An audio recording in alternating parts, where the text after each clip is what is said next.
you're going to share some words and hopefully some ideas and some energy with people out there to make them feel that, you know what, while we're going through some hardships and some challenges and some difficulties, we can endure.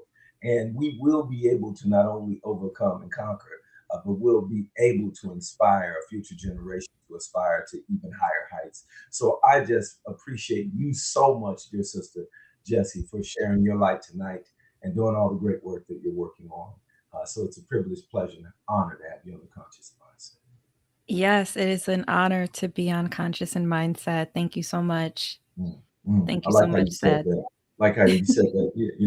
You put it a nice little twist, and that's a great way to start this conversation. A lot of people feel like there's some twists and turns and some difficulties and challenges in which we faced, for a couple years now.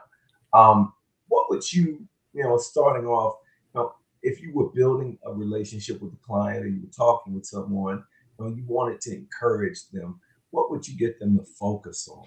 What would you get them to concentrate upon so that hopefully some of those negative things that they see splashed on social media and the news, they can find a way to feel more encouraged, more enthused, and more hopeful for 2022. Absolutely. I think you know how they say different strokes for different folks. I think with coaching, it's really no one size fits all. So Mm, I think it's important to do an initial evaluation with the person, and my why can't be your why. mm, So we need to figure out what your why is, what motivates you, what gets you out of bed in the morning, what makes you smile, yeah, on the inside. And so from there, I think we go from there. So once we figure out what that person's why is, it makes their goals that much more attainable because they know why they're doing it. So for instance, somebody who is, say, a smoker and who's overweight, saying I want to lose weight is mm, not sufficient for them to actually do it. But if they say something like, I want to see my I want to walk my son down the aisle one day, mm, mm, then that makes a little bit more sense, and that is something that anytime it gets hard, anytime it gets difficult, you're like, "Oh, I remember why I'm doing this because I want to walk my son down the aisle one day, yeah. or That's my powerful. daughter, or That's whatever." powerful. So Whatever your basically, gender is. remembering your why and allowing Exactly. that to empower you and motivate you to go beyond and look Absolutely. beyond. Um, Absolutely. I'd imagine you've done that in your own existence, and you have used your experiences to build not only your persistence, but your wisdom to be able to help those that you guide and provide a level of wisdom and support to in your wonderful and beautiful work. And I definitely love for you to talk about what inspired you to be, this kind of civil servant, if you will, or community warrior, as I like to call, and someone who's really focused on bettering the lives of others. Would like to know what the genesis of that is and was, and also Abs- how your work is moving towards doing even bigger and greater things.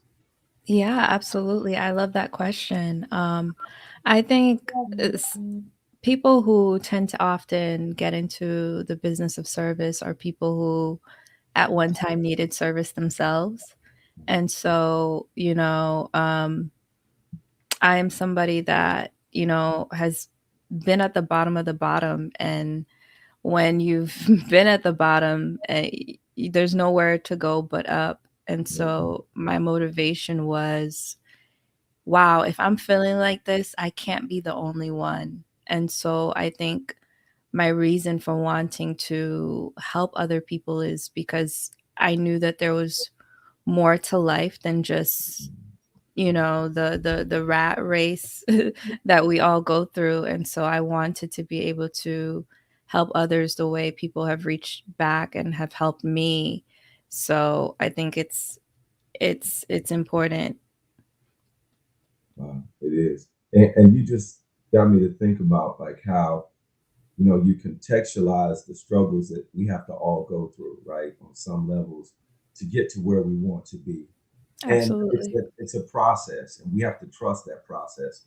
And there are a lot of people out there who kind of sometimes want to skip steps or not want to endure some of the pain, some of the hardships that come along with change and evolving and Mhm. becoming better. I'd like to ask you, you seem to be someone who is more growth mindset focused, is more oriented in terms of evolving and using, your particulars and the dynamics of your life as ways to be a catalyst to something greater, to achieve something even more effective and efficient. What are some mantras and some ideas in which motivate, your ideals and your activities and even your behaviors? Yeah, absolutely. So my favorite quote is by Margaret Fuller, and Mhm. she says, "My purpose our I'm going to paraphrase it. Our purpose in life is to grow." And so I live my life by that. And my second book, my children's book, was inspired by Margaret Fuller's quote. It's a cute little children's book story about just the idea that we never stop growing. The day we stop growing is the day where we're no longer on this earth, I feel. So when you're in that mindset that like what I learned today, I could learn a little bit more tomorrow, it it's game changing when you start thinking like that. Facts, facts. And talking about this children's book, I like how you threw that in there. It was smooth, because it's so necessary, because so many children are going through so many different changes, and I think that whole concept is so apropos. So I definitely love to hear what was, the motivation behind writing this book. You know, who needs to be able to receive it and read it, and then how we can begin to do certain things such as workshops around it so the kids get an opportunity to read it and then give feedback, because a lot of times it's just more of a sit and get, when I believe it should be a gather and glean, so there's Absolutely. sharing. So I definitely love to hear your thoughts on those things, and then of course you can elaborate. Absolutely. So I'm very transparent with the people who follow me. So I'm a single mom to a wonderful 10-year-old who's getting ready to turn 11 next month.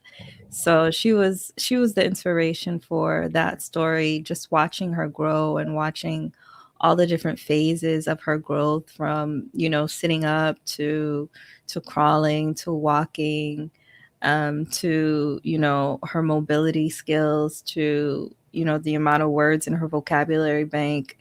And so when I started to think about all those things, and I thought how confusing it can be to an adult about how this process of growth happens, I wanted to create a picture book which conceptualizes that and allows you to see just the process of growth from one little girl. And then I wanted there to be a reflection of self in there, so the characters are are are black and brown children, and the family is a black family, and there's a male presence. And when I was raising Ayana, I chose to nurse, and I know that's not every woman's journey, but there's also a picture in there where the mother is nursing. And so I think those are great conversation starters for kids because they're so inquisitive, and they're gonna ask questions, and there's a lot of sounds and singing. And I just think that those things are all important. And I just remember my daughter when I would read to her every night. And so those are the things that really like stimulated her, where there was singing, where there was sounding out of words. I'm big on Dr. Seuss. I learned how to read on Dr. Seuss. And so um just being able to sound out the words, and Cat in the Hat, and he has all these sounds in the Right. book. And I was big on Aesop fables, so I really wanted to drive home a lesson. Although there's no animals in the story, there is a big lesson that just glares at you, that our life and our purpose is to grow. And so I hope I answered your question. No, you definitely did, and I think it's important that we give that to the kids so they can begin to think about those things, and then manifest those things in their behaviors and their decisions, so that they're more empowered, and then they go on to empower others, right? And that's when we Absolutely. really see how powerful that we are. I want to ask you this question. As a young person, vibrant very aware of what's going on in the world. How are you staying encouraged? How are you keeping that beautiful smile going? And how are you helping others to smile and feel encouraged, just like, reading of your children's book would be for anyone, whether it be an adult or a child. Absolutely. I think any day that I wake up and there's breath in my lungs is an opportunity for me to do better and to see something good in the day. Like, God, thank you. I'm breathing on my own. God, thank you. You woke me up today. God, thank you. There's a roof over my head. So, just being in the spirit of gratitude has been really important to me, especially in this season of racial unrest, of, economic insecurity, of um, what we have going on with the pandemic and things. So, I think it's just being in the spirit of gratitude and just looking at the small things that you have and looking at what you do have and as opposed to what you don't have, and operating in the spirit of abundance as opposed to spirit of scarcity. And so that has been the biggest game changer. And I know every day is not the same in terms of what my enthusiasm is, but you strive Yeah. to give your best, and especially when you're not just living for yourself, being that I am a mom, I want to have an example, and to keep my daughter also encouraged. And for the mothers out there, for those that are experiencing those kinds of things that you so beautifully and candidly expressed, you know, what are some things that you feel best need to be addressed as a community, that we can begin to foster greater support, so that if there is a potential problem or insecurity, those things can be addressed. And it can be something that's organic and natural, and that's not authoritative or being mandated, but rather it comes organically from what the needs of those women and those sisters are. I hope that makes sense in terms of Yeah, how we can help and how we can best assist as a community. Because as we always say, it takes a village. it absolutely does take a village. And I think what's most important for women all over, and I'm not by any means trying to tell a woman what to do, but just tapping into your inner daughter, your inner child, your inner self is so important. And whatever is was there that was left unresolved, do your very best to extend grace to that inner child, and to heal. I think it's so important to heal. I think we have to put the mask on ourselves first so that we can be able to help and be the part of the village that our villagers need, to be Mhm. that leader in the village. We need to put the mask on ourselves first, answer some of these really hard questions, do that introspective work, which, is not sexy, but is Yeah. so necessary. Yeah. And I think that is where we can begin to really do that deep work. Definitely, definitely. I wanted to ask this question to you because I know you could answer it, because the way you laid that down was so smooth. I was like, yeah, it is deep, deep work. And I think that it's necessary work that sometimes we're afraid to work on. How have you found a way in which to explain to others who might deal with that fear in a way in which it paralyzes them? Or maybe they don't endure paralysis, but they mistreat themselves and have a maladjusted way of looking at themselves. And their Mhm. perspective sometimes is very jaded and negative. So I would wonder, and was wondering, how would you go about maybe helping them through that process of seeing a better way of dealing with themselves and handling Abs- their opportunity to be. yeah, absolutely. So for me, I call what you just said the press down, and we all have some level of press down within us, whether it's because we work so long, we stay up super late when we know it's terrible for us. It's That's not good for us. Or, we overwork, or we overeat or we overdrink or we're watching porn when we know we shouldn't. Whatever that press down is, we all do it at to some capacity. And so I think, in AAA, the first step is realizing that you're doing it. I think that's the biggest thing. And then from there we can work with that. I can work with that. And I think people can work with that. Once you realize what your vice is, what your kryptonite is, I think from there we can begin to do that inner work and that healing work, because it's so important, because you're not really addressing that thing. You're just pressing it down. Definitely, definitely. Why do you think people choose to press down rather than to press forward sometimes? Because it's easy. Mm, It's easy and it's like a band-aid.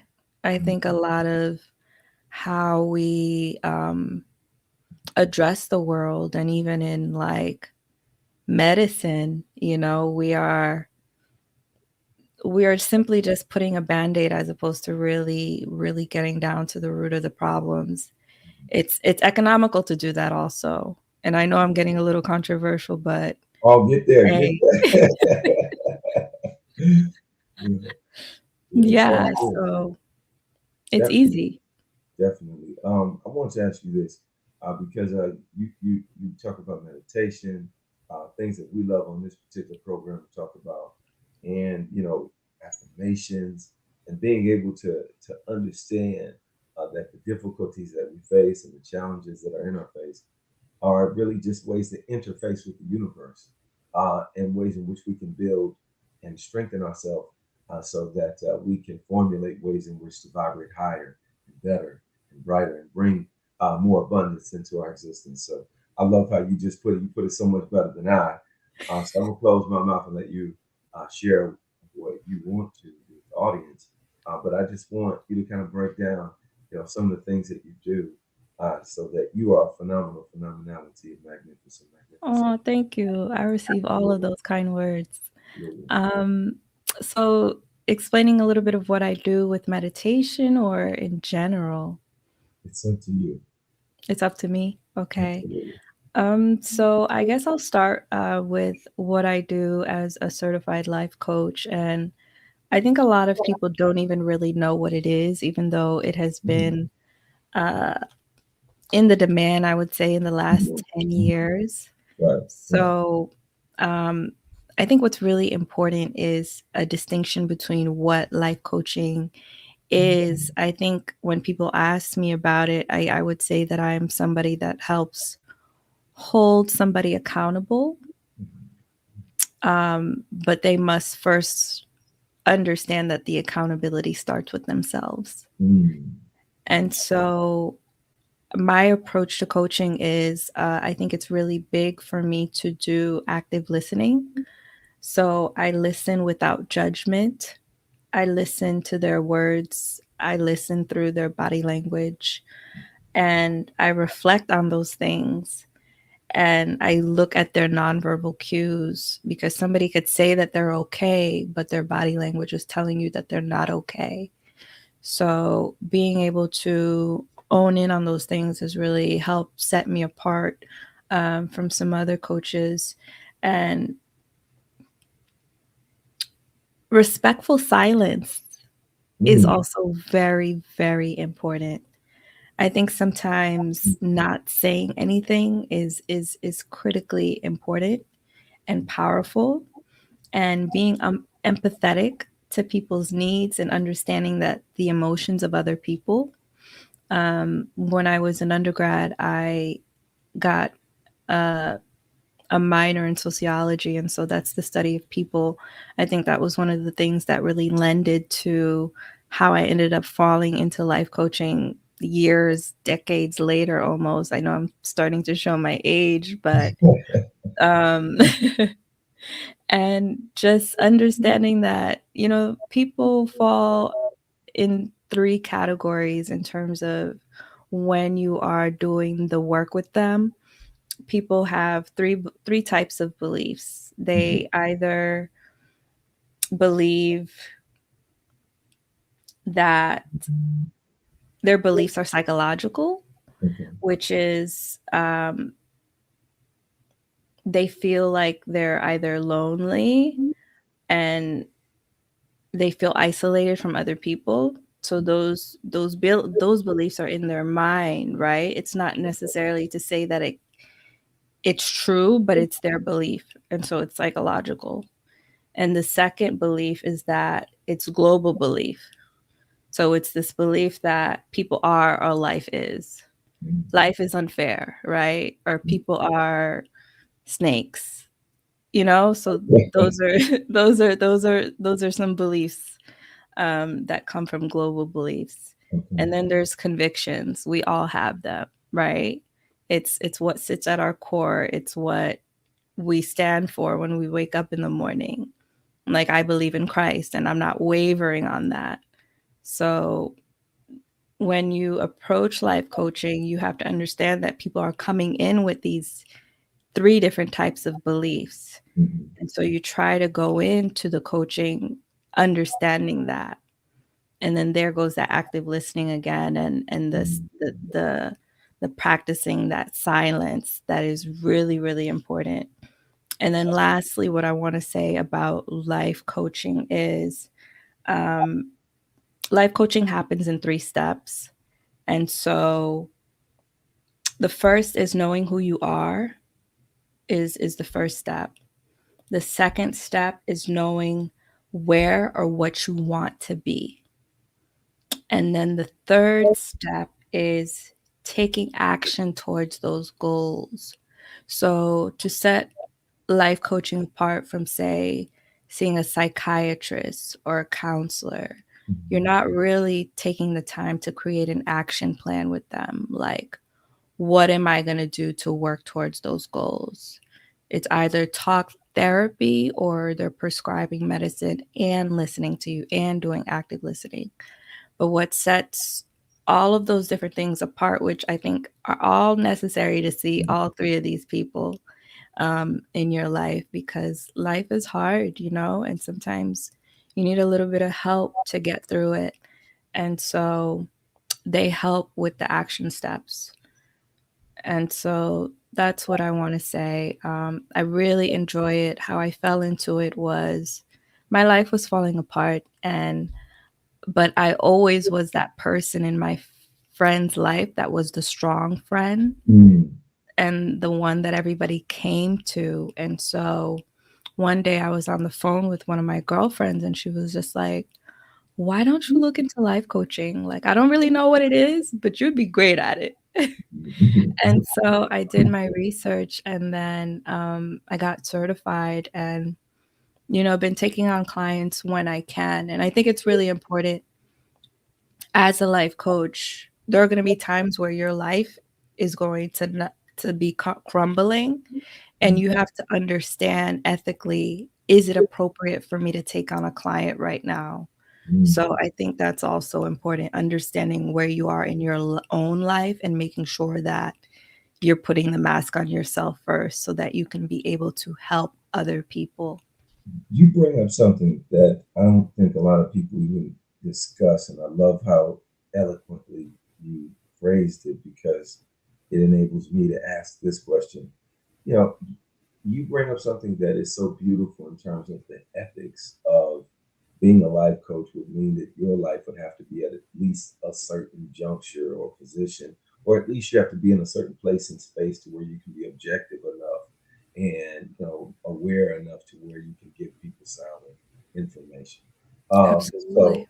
I think that that's beautiful that you're aware of that. Now, the awareness of it and the actual application might be two very different things. Absolutely. Sometimes more challenging. Have you found some techniques? Because, in the age of self help, where everybody can get on their phone and give you this 5 minute, montage on motivation, uh, Absolutely. or this self help thing. Um, how can you give folks something that means something, and then at the same time, it actually be, in your existence and real and realistic in your walk, and not just wonderful and beautiful talks that we've had. Absolutely. I think the biggest thing, and it's not gonna be like profound or anything, but it's check in with yourself Mm, daily, daily. Can I look at myself in the mirror with the decisions that I'm making? mm, You see what I'm saying? yeah. Wow, Yeah. wow. So check in with self. That is the biggest thing that um, I try to do, and I try to instill in my clients. How do people respond? Because it makes sense, because that's what we talk about in this particular program, Hmm. being in tune with oneself. But from someone who might not be hip to that, someone might be saying, check in with what you mean, take a shower. Check in with myself. What does that mean? I'm sitting in front of a mirror talking to myself. You know, what does that look like in terms of something that folk could do that Hmm. would be pragmatic and logical, if that makes sense. Absolutely. I think it's like, you know, when you feel confident, Mm. right? Right, right, right. Like, I don't know if it was like Tiffany something. Uh-huh. The best thing you could wear is confidence, right? Uh, And so when you check in with yourself, you use that as like your meter. mm. You know when you feel confident, like you got the best outfit, you trying to go everywhere, have everybody see you, like it feels like that, Yeah, right? yeah, And yeah. so use that as your barometer, and like and go from that place. Like when you wake up in the morning and you're checking in with yourself, you know when you're not feeling your best. Mm. And you're not going to operate at your best when you don't feel your best. And so for me, I know when I'm not feeling my best, what's going to give me a little pep in my step, I throw on a little red lipstick. And I'm like, I'm not feeling it, but like this red lipstick gonna get me there by the time the afternoon gets here. You know what I mean? But when I'm feeling good, I'm wearing like a nude. I'm wearing a neutral. Mm, I'm good. I mm, can do this on my own. right, right. So I hope that helps. But like check in with self.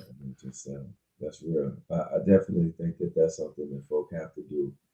We all have to do because it does make a difference in doing it, and it feels good. Being able to feel that vibe and that vibration of good confidence and good energy. I definitely have to ask you this. Where did you get your good vibes from? I mean, is this something that you have to work to do? I know you talked about working upon yourself and checking in with yourself. How have you gotten to this yoga like state? You know what I'm saying? I'm ready Oh my to goodness. meditate with you, and check in and see what you have going on. But, kind of walk us through how you got into this place. And maybe, if somebody is struggling in their particular uh, area or arena or phase, maybe you have some words that help them on in their way. Yes, absolutely. And God, baby. Mm, God. mm, That's all I could say. that's what it is. But aside from God, I think when I came out my mama's womb, like I was just always a real zen baby. I was just zen. Like I was chill. I was calm. Like in college, like one of my college mates, he would call me calmness. And he's like, "You just always so calm."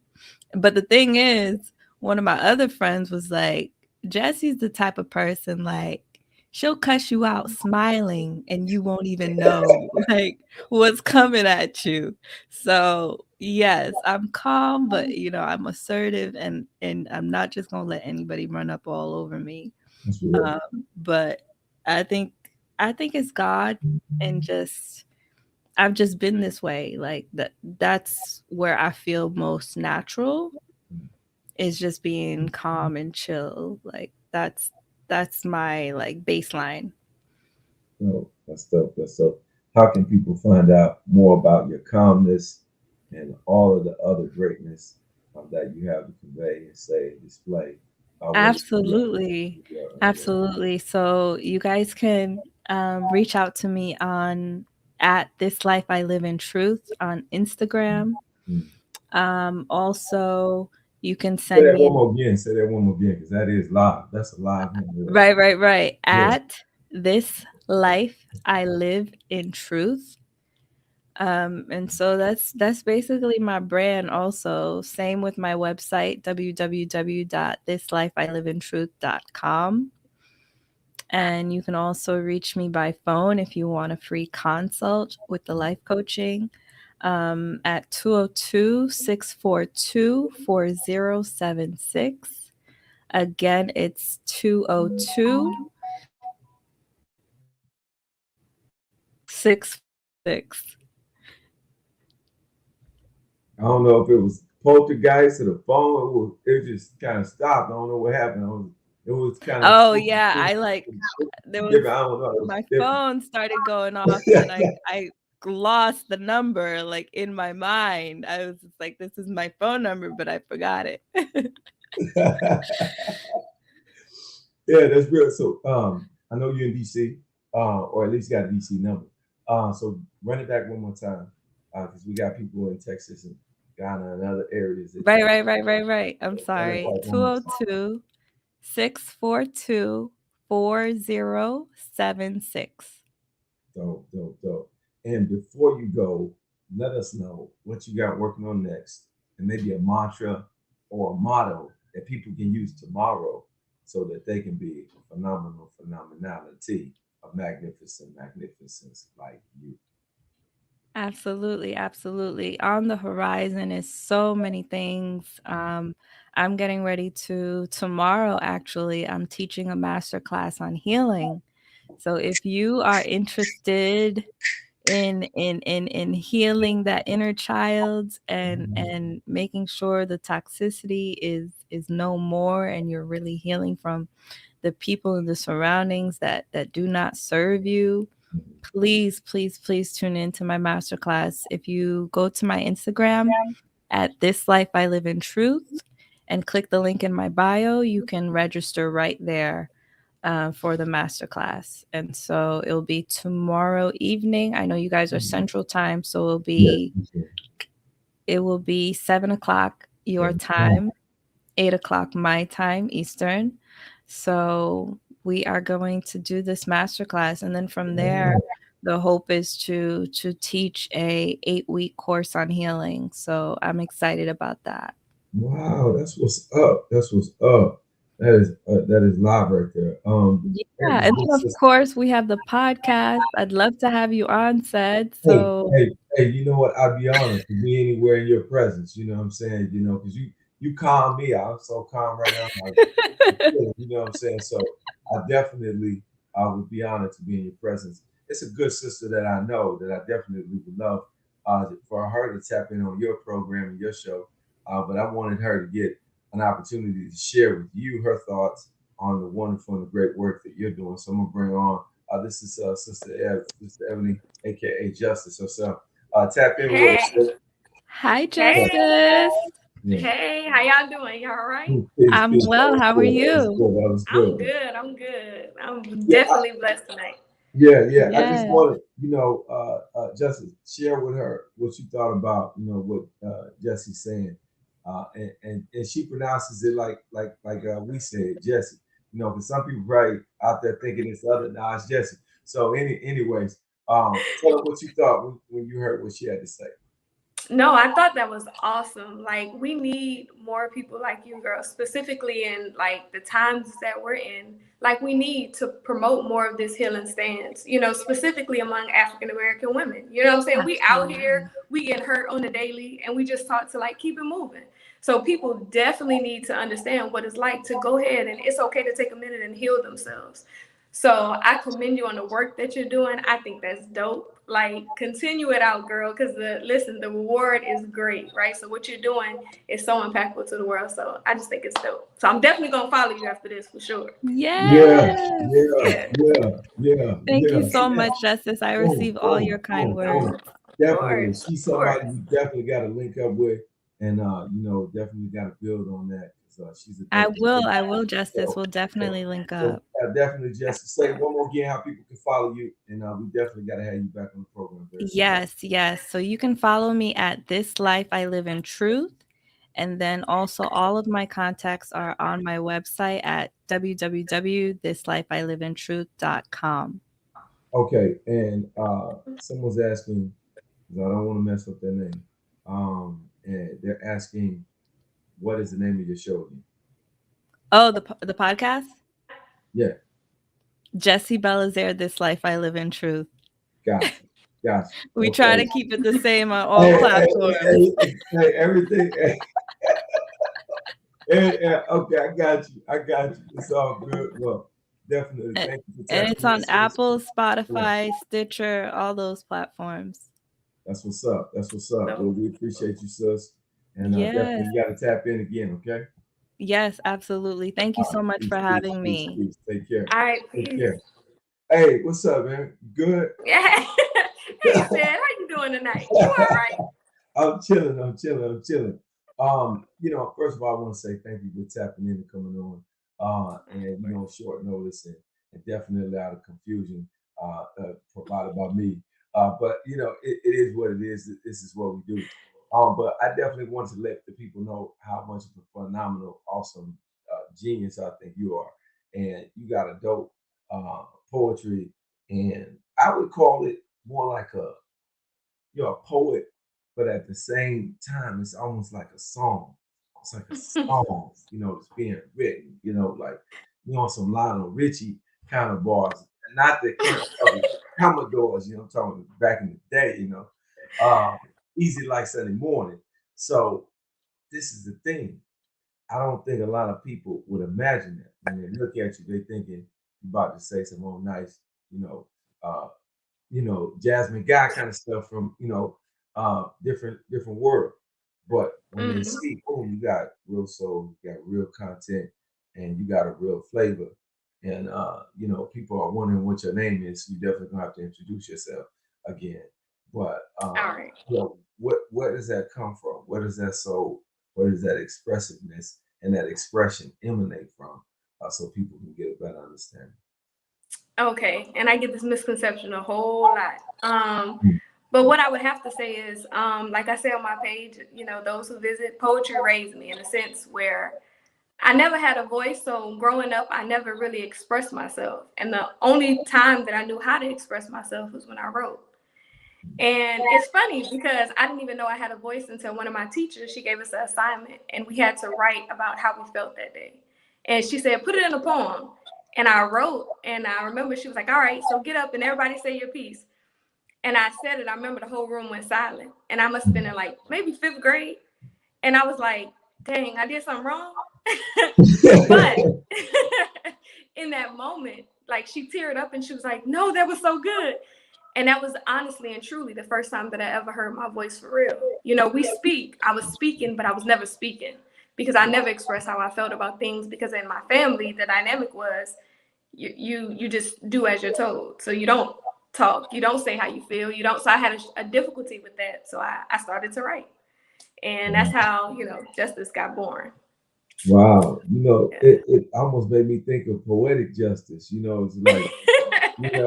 So here's the funny thing about that. Actually, listen. So when I was a kid, I saw that movie, right? And I was like, that's so dope. That's me, right? And I was like 9, right? So I'm like, yo, I'm gonna be the true justice, because she not really real for real. This is a character.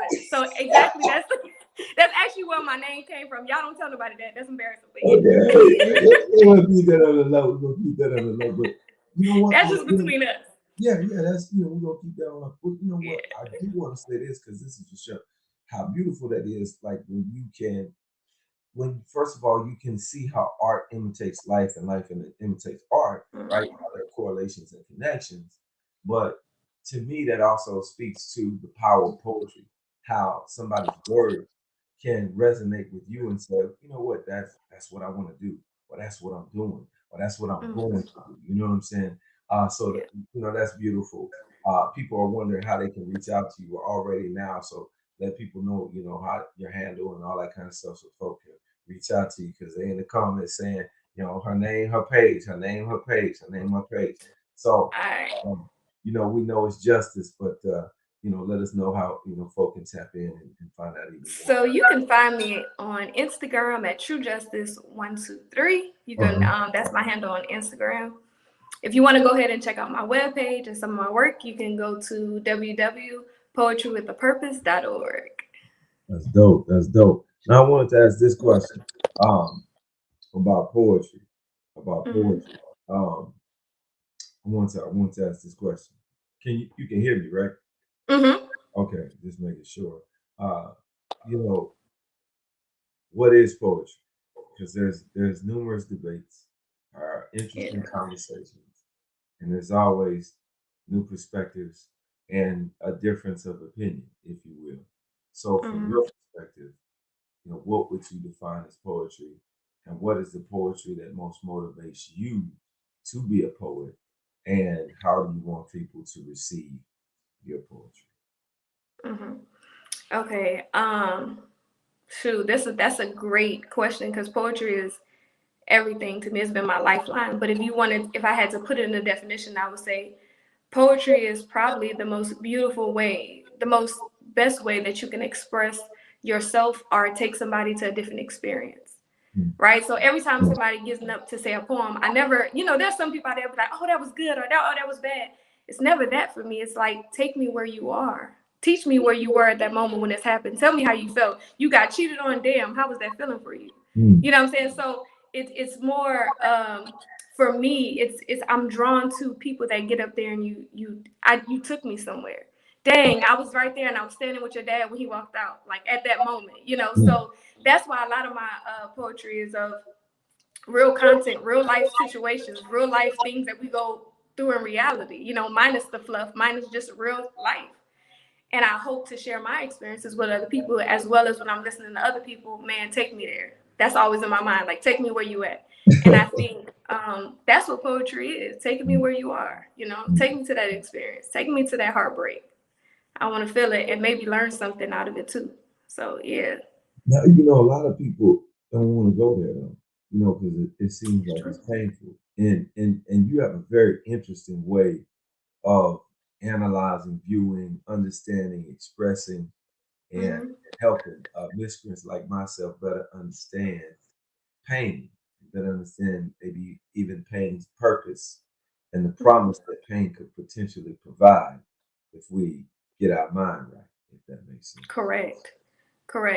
And I think it's the relationship we have with pain, because that's why a lot of things I say, I was like turning that pain to power, right? But first, let's talk about the relationship with pain. Is that, you know, in our society, specifically with African American people, we were never allowed to process our pain, or because we were just pushed over. You got to keep going. You just keep moving because that's what you do.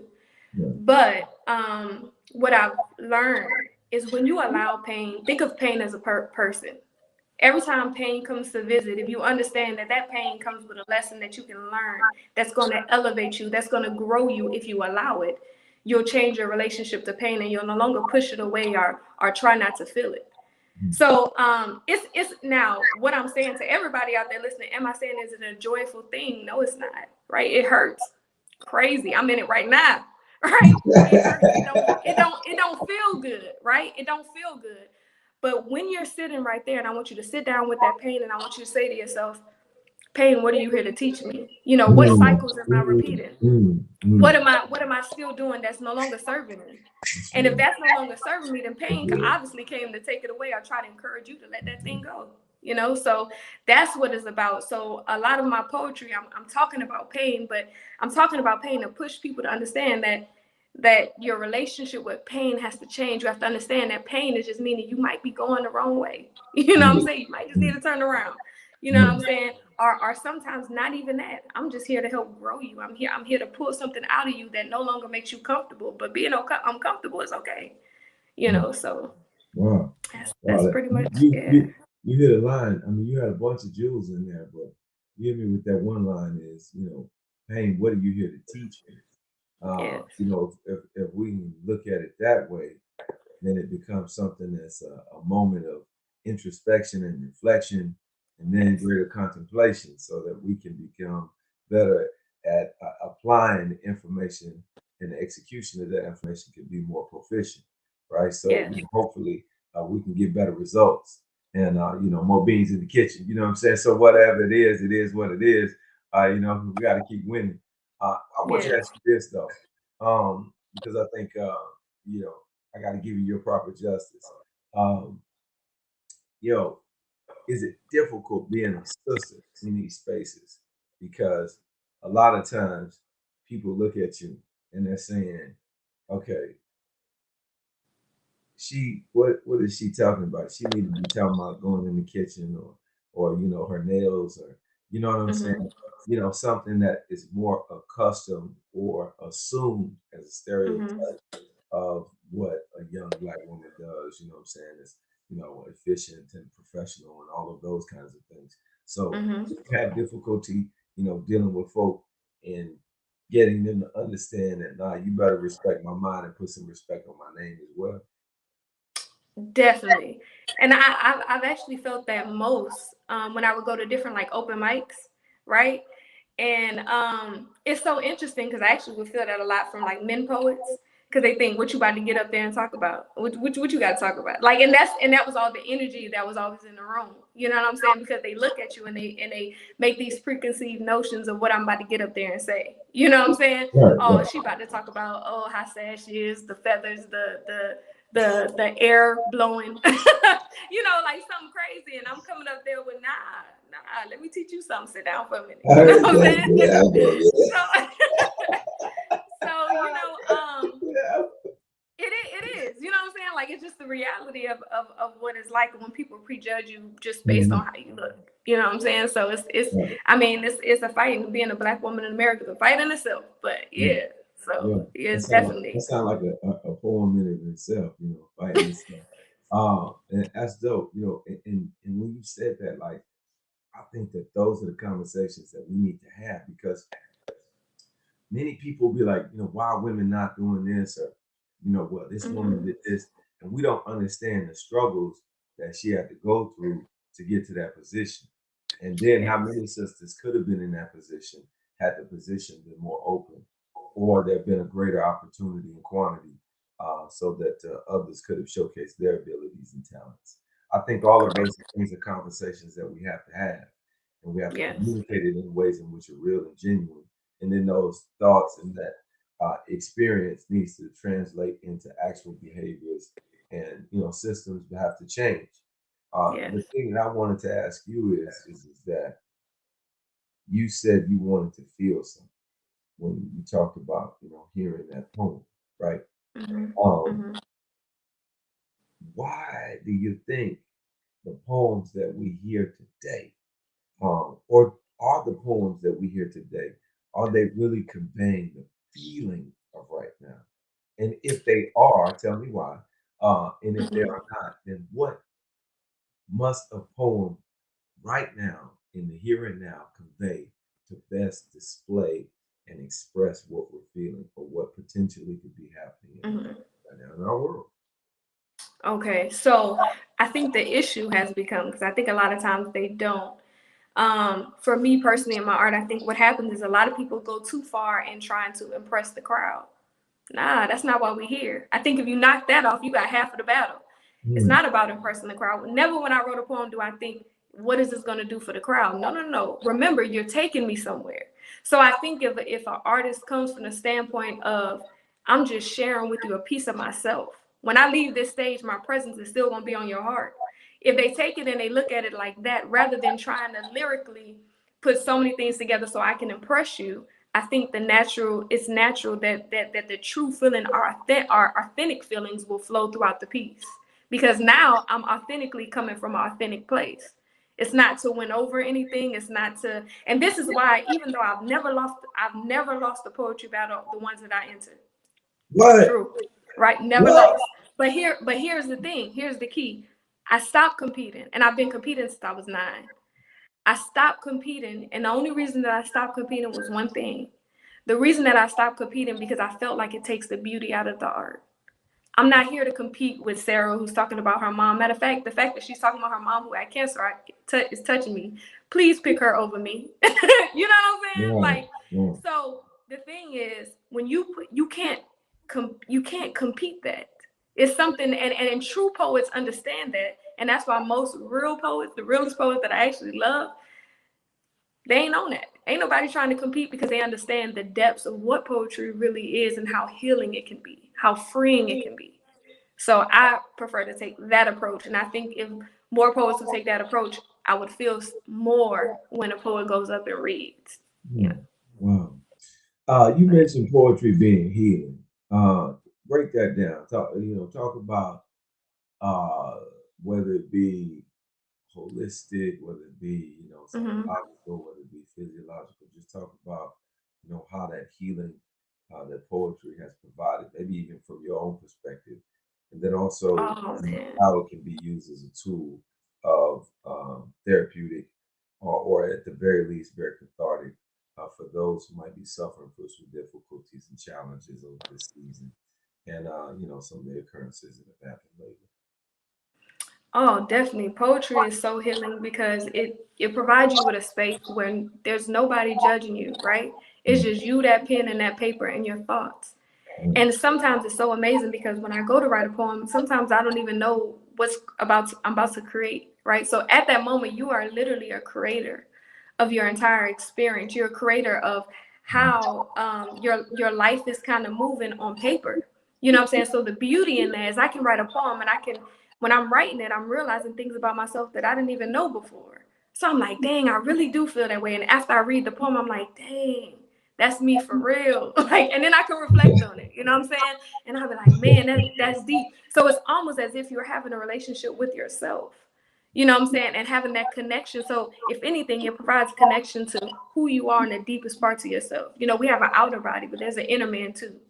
So it's a way to bridge that gap. If that's an avenue that you enjoy doing, I would encourage anybody, man, try it. And if you try it, don't be out there be like, man, this sucks, and ball it up and throw it. Man, that was beautiful. I don't care if you stumble over every word you speak.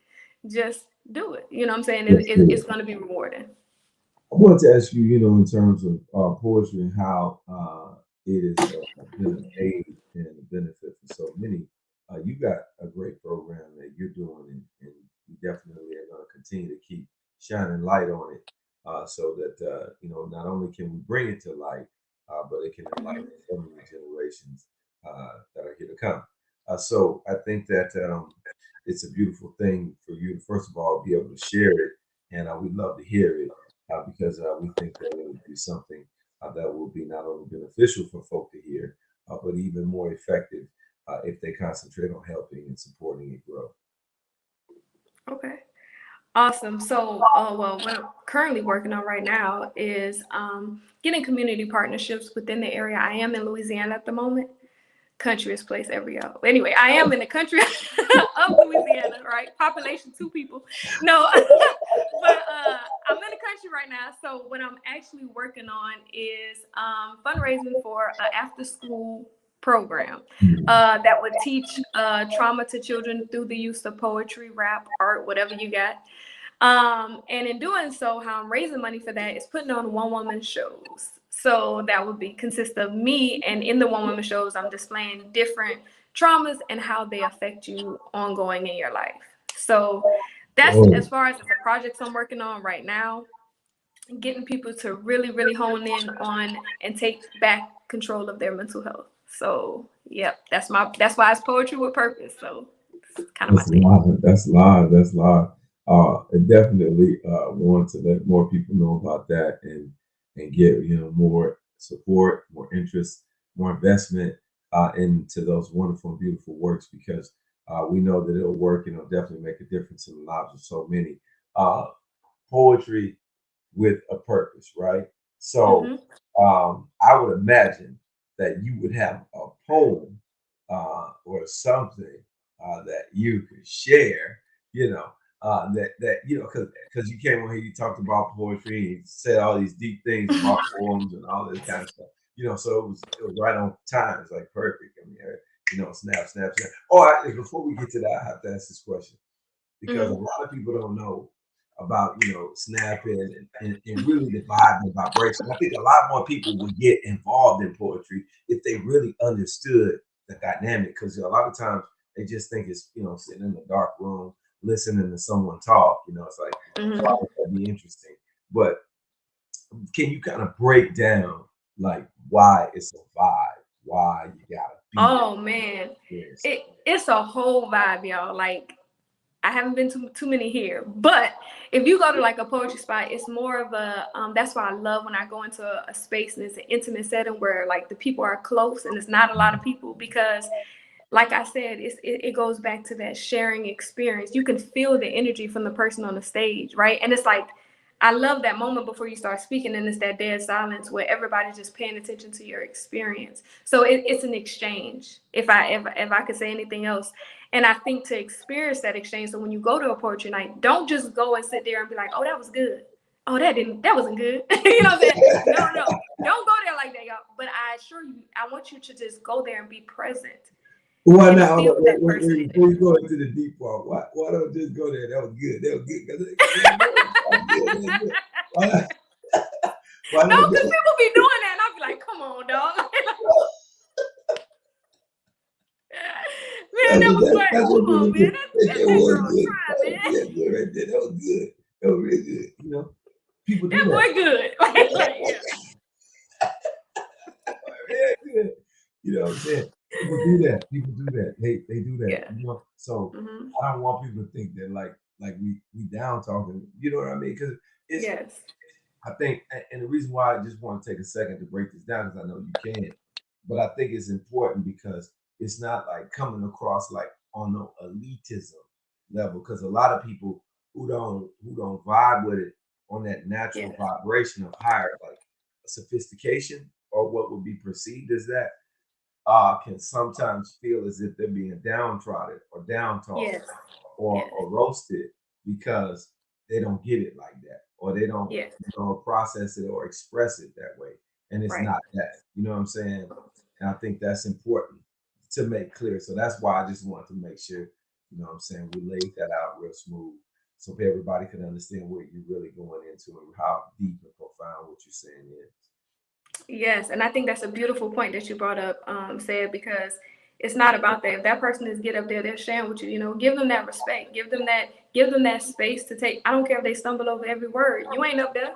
You know what I'm saying? And so it's like that. You don't realize how much courage it takes to get on that stage when all eyes on you, and people are looking like, what you about to say? You know what I'm saying? Like, hey, you know what I'm saying? So that's why I encourage everybody, man, clap them up. You know what I'm saying? Give them that. They deserve that. Just for getting up there and standing up there in front of all these people.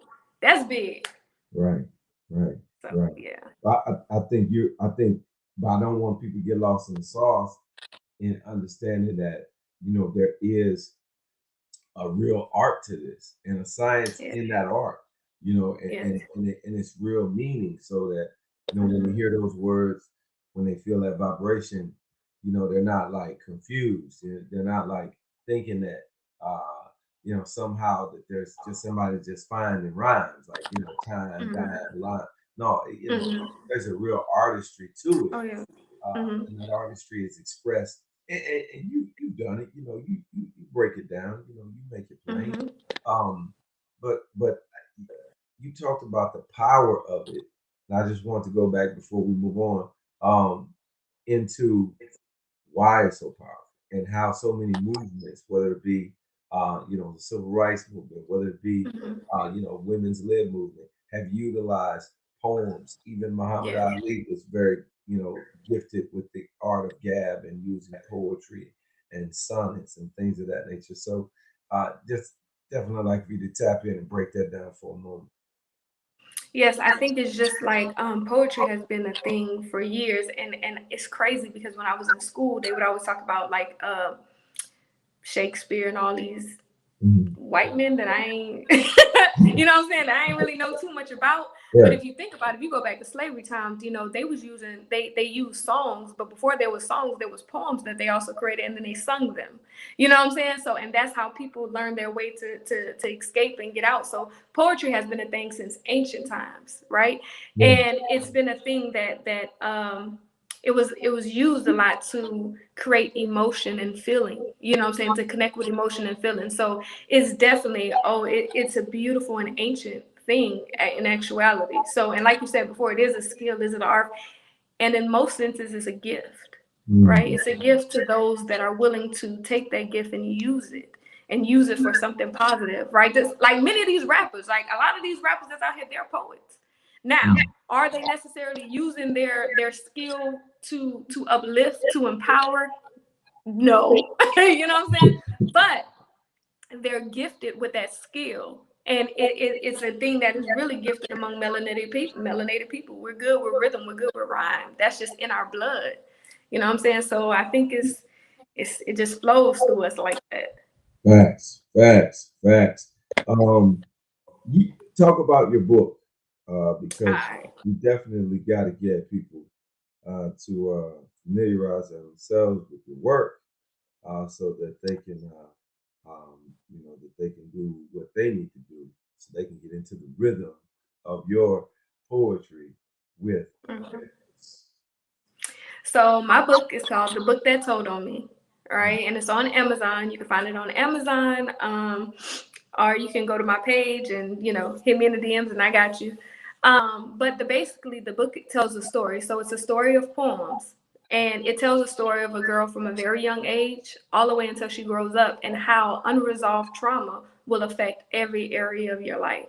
So she talks about the pain and different things that she's going through until she is awakened to herself and really understands where that pain pushed her to power. You know what I'm saying? To where she understood that everything that had happened, even no matter how unfortunate it was all working out for her good. So that's pretty much the basis of the book. And I encourage women, if you out there and you are dealing with heavy things in your past, whether it be sexual molestation or anything else further than that, as women, there are so many things that we go through and we don't unpack.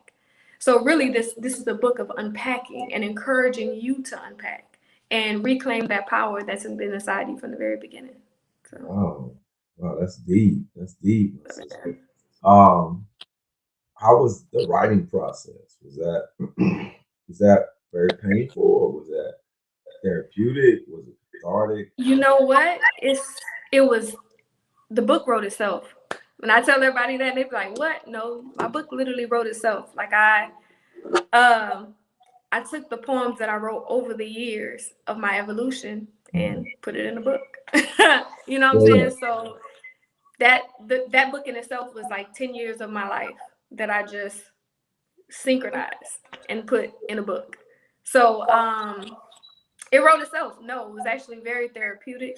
When I, put it out, it felt like I had a baby. Like, you know what I'm saying? Like, it was like, this is my whole kid in my hands. And then when I would hear feedback from other women, like, man, your book really helped me, or when I got, use my book in a psychology class to understand trauma, I was like, man, it lets me know that I didn't write that just for myself. You know what I'm saying? That it did something for me, but it also helps other people. So Wow. yeah. Wow, that's dope. That's deep. I want to ask this question because this is something I thought about because I had an opportunity to listen to the audio version. It's on SoundCloud. People got to definitely check that out. You got to definitely put that on people's playlist. But I was like, man, sis is going in. This is some deep stuff. It's deep. Is she going in? What is really going on? And it was like candid and very honest, but it wasn't like grotesque and like how like sometimes people can say too much, like that's too much. So it wasn't on that vibe. It was just enough, but it was a lot of stuff that I'm very hesitant to share. So can you kind of take us through that process? And the reason why I'm asking this question is because a lot of creatives try to figure out how should I approach this? I want to express this, but I don't want to say too much, but I want to say enough to where people can get an idea of where I'm coming from, that is real, that is relevant, but at the same time that I'm respecting myself and my future self. Because people out here, it's different. So you just have to be aware of what's really going on, if that makes sense. And I think that's where the skill comes in. You know what I'm saying? Understanding that when you are writing and using, you know, metaphors and similes, to where if you're telling me about an experience that you're having, you can tell me a whole sexual experience and have no explicit meaning in it. And I think that's the art. Like you know, a lot of times when I used to go to poetry nights and they'll have like erotic night or whatever, and somebody would get up there and I'd be like, man, that was ear porn. That ain't it. You know what I'm saying? Don't ear porn me. You know what I'm saying? Like, right? But you can tell me that same experience, but get creative with it. You know what I'm saying? Like, get creative. You know, don't just get up there and say he did what? Girl, that's porn. Like, you know what I'm saying? Like, take me there without, you know. I think when people do that, it's because they just don't have the skill to understand. You don't have to do that. You know, you don't have to ear porn nobody. So, Got you. So it's about painting the picture appropriately with the right paintbrush and canvas. You know, to make sure that the composition is effective and showcases well. You know, so I definitely think that that's a beautiful way to say that, and we definitely got to get to a poem. And as we bring the good doctor on, Dr. Gerald Horne, I don't know if I want to put you on the spot. You want to save the poem for later, or are you ready? I'm ready. I'm just trying to think of which one to do. Now, we was talking about pain. I got something for pain. Or we want to talk about something encouraging. Give me something. Which one? Well, it's up to you, good sister. Maybe something that'll introduce, you know, the greatness of Dr. Horne. So you know, I think that you got something with purpose, maybe something like that. All right. Okay. All right. So let's do it. All right. Extra, extra. Read all about it. Somebody stole the S from Superman's test. Did you hear about it? I did it. I confess. I'm the one that ripped the S off of Superman's chest, and I brought it here today. Now wait, I see the strange look on y'all faces, but first let me explain. See, I had a vision. Is that a bird?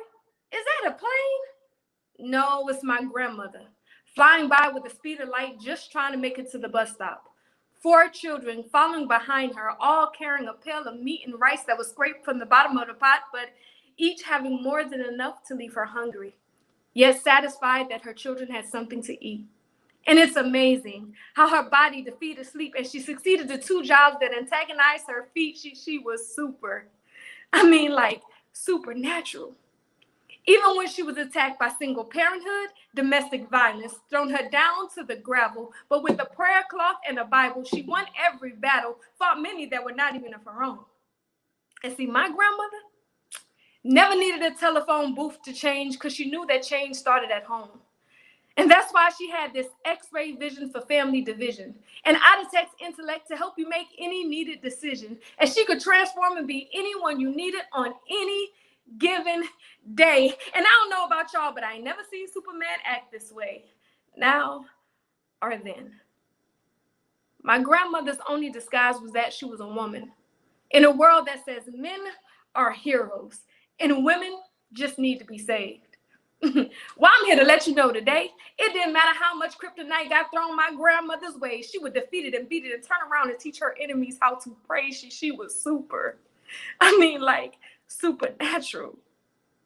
So I confess, I'm the one who ripped the S off of Superman's chest because I wanted to give it to somebody who was more deserving. Because I never got a chance to see my grandmother's name in lights. And I never got a chance to see her name in the newspaper until the day that she died. And still then, they never acknowledged the fact that she was a superhero, capable of everything that Superman did. So I want to take this S and place it between the date she died and the date she lived, but since I can't, I'll simply give this S who will never receive to every woman who will never receive the credit of being a hero in a world that's indebted to the male race. They say men run this world, but come on, women, tell me how men got here in the first place. So women, wear your S and wear it held high. And if somebody have a nerve to question your confidence, stare them straight in the eye and let them know that you deserve this. just like my grandmother did. So take it with you everywhere that you go, and every time your superpowers start to show in everything that you do. Because I'm here to scream it at the top of my lungs. Women are superheroes too. All right.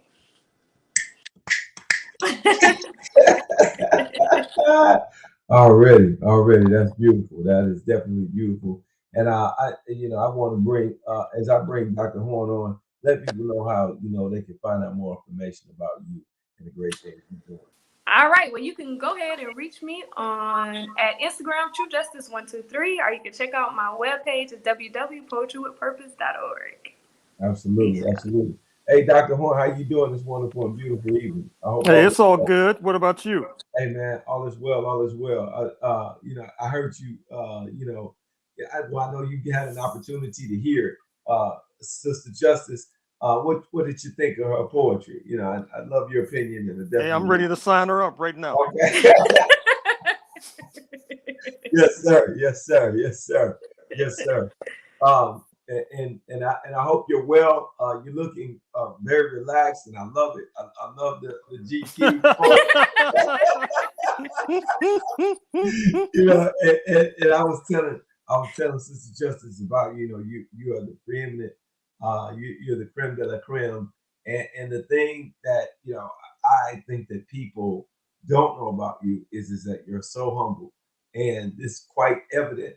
To be in my presence, a miscreant like myself, I know that you have to be one of the most humble human beings on the planet. So it doesn't make any sense, omit the logic, but it definitely is an honor to have you on. And as always, man, it's a privileged pleasure to be in your presence because you have done the work, you continue to do the work, and I don't even know how you get the energy and the strength to continue working, but it seems like you're nonstop working on something that is changing the way we think, changing how we look at history, and then reorganizing and reframing how we move forward, even in the days to come. Well, brother, it's an honor, privilege, and pleasure to be in your presence and the presence of Sister Justice as well. Thank you. Appreciate you, man. Appreciate you. I wanted to ask you this question starting out, and Sister, if you got any questions, ask me that.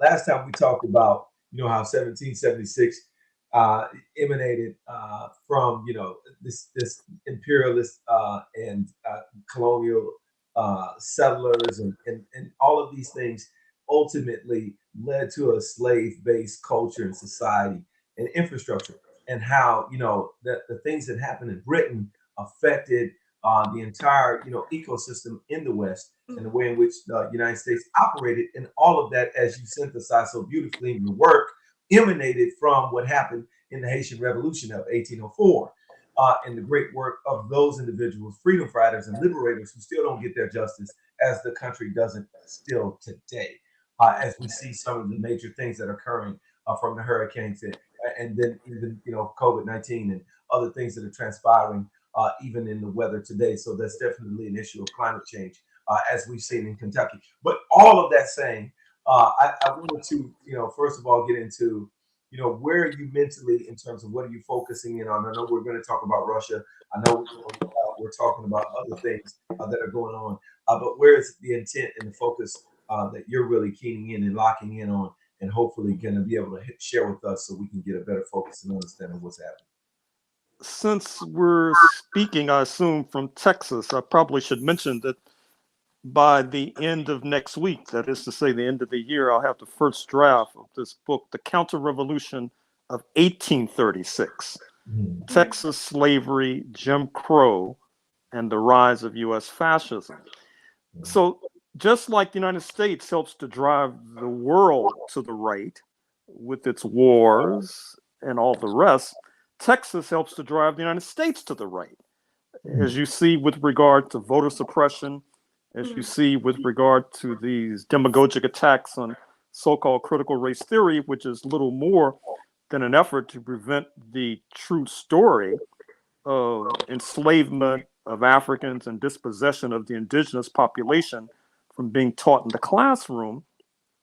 And just like I argued in a previous book that the United States came into being as a result of a counter-revolution of 1776, which was designed to perpetuate enslavement of Africans forevermore, Texas seceded from Mexico in 1836 in order to attain the same purpose. Now, you may know that Mexico in 1829, when it abolished slavery, had a president of African descent, Vicente Guerrero, and the settlers, led by Stephen F. Austin, Sam Houston et al., they refused to accept that, and so they waged war and declared independence, and of course, formed an independent country.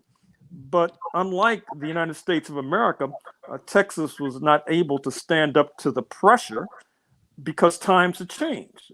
That is to say, you now had an independent Haiti, which put pressure on Texas. You had Haiti, which then enticed Britain and other abolitionist forces to put pressure on Texas. And so Texas then crawled into the Union, crawled into the United States in 1845, where it's been ever since, although, as you know, there's a lot of loose talk right now about another Texas secession, unless they get their way in Washington. In any case, then Texas seceded once again in 1861 with the so-called Confederate States of America, which, you guessed it, wanted to perpetuate the enslavement of Africans forevermore. But that failed as well. And let me speak a moment about Juneteenth, because that's part of the story that I'm telling. We all know the story that's been adopted nationally with regard to June 19th, 1865, and how Union General Gordon Granger comes into Galveston, supposedly tells the Africans that you're free. And apparently, supposedly, they didn't know that. But of course, that's quite a bit of fable. First of all, many of the Africans, they knew that they were free. And just like after Juneteenth, you still had slavery. Just because you have a law against marijuana doesn't necessarily mean that marijuana stops. Right. You know, just because you say that slavery is abolished, that doesn't mean that abolition of slavery then ensues. And then it's complicated even further by the fact that once again, these slave owners in Texas, they wanted to perpetuate enslavement of Africans forevermore. So they collaborated with France to take over Mexico. And they were going to then move en masse from Texas to Mexico with, quote, their Africans, unquote, in order to perpetuate slavery forevermore. But what happens then is that you have a number of black soldiers by then. That's actually the way that the Lincoln government was able to defeat the so-called Confederate States of America, by recruiting tens of thousands of black soldiers. They were collaborating with the progressive Mexicans, and then were able to drive the French puppet, whose name was Maximilian, out of office. And there was a second Juneteenth, June 19th, 1867, when Maximilian was executed, lined up against a wall and shot. And that brought this region ever closer to abolition of slavery. But we all know that then what happened was that disguised forms of slavery emerged. That's the import of the newspaper headlines you're reading about Sugarland and the so-called convict lease system. You saw that the bones of Africans had been uncovered in Sugarland, because what happens is that the plantation owners post Juneteenth 1865 and post Juneteenth 1867, they arrange a system whereby black people, particularly black men, I should say, are arrested on trivial and spurious charges and then leased out to be worked to death, such as at some of these sugar plantations. And so, just to come to a halt, at least at this point, let me say that what I'm suggesting in the end of this book is that if we're not careful, and right now the signs are not very good, I must say. I mean, let me just digress for a moment and say, if you look at the mainstream press, it's full of stories right now about a coup that may take place in 2024. Barton Gellman, a former editor of the Washington Post, had a piece in the Atlantic to that effect. just this past Friday in the Washington Post, 3 generals had an op-ed about a proposed coup in 2024. And what's interesting is that they have been telling us all along that the United States was the paragon of democracy, that there's this sturdy democracy in the United States. And now they're telling us, well, wait a minute, maybe we got it wrong. And I'm thinking to myself, now you tell us. Now we're on the verge of a coup that could lead to fascism and something, quite frankly, that could be worse than slavery, believe it or not. And all of a sudden you come up with these realizations. And that shows you how dire the situation is. And I won't even get into the international climate because we know from the book by Bob Woodward of the Washington Post and his colleague Robert Costa, Peril, about the last days of the Trump regime, that approximately 11 months ago, January 2021, rather than leave office voluntarily, not only was Mr. Trump planning a coup, that's flooding out of this congressional hearing with the committee headed by Mississippi's Benny Thompson. Benny Thompson, that's right. But also, according to the Woodward Costa book, he wanted to declare a state of emergency. So he was going to declare war against China so he can declare a state of emergency. I'm not sure if China would have gone along with that plot. It could have led, quite frankly, to some sort of nuclear exchange, which would have meant the end of all humanity. So that's the kind of seriousness that we're dealing with right now as we speak. You know, you lay it out so beautifully. So I have to ask this question, and I know you knock it out of the park because we need this analysis. You know, many would say we've already had a coup.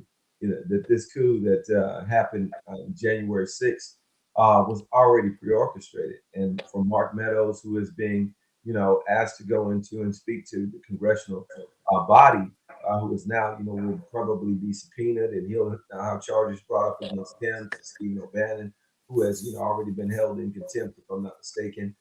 So, you know, this thing is really showcasing the level of a cabal and the level of deceptiveness that the Trump administration invoked and expressed and ultimately culminated in January the 6th. And now is leading into, and this is the reason why I'm bringing all of this up, into what we're seeing as voter suppression, as voter disenfranchisement, and the gerrymandering.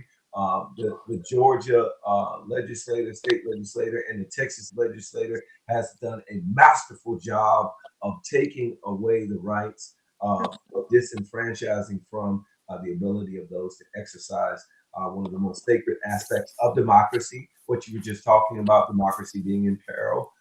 When folk lose the right to vote, when they lose the opportunity to exercise the ability, when their throats are, when their votes are either cut or slashed. I was going to say their throats, I'm sorry, but on some levels maybe.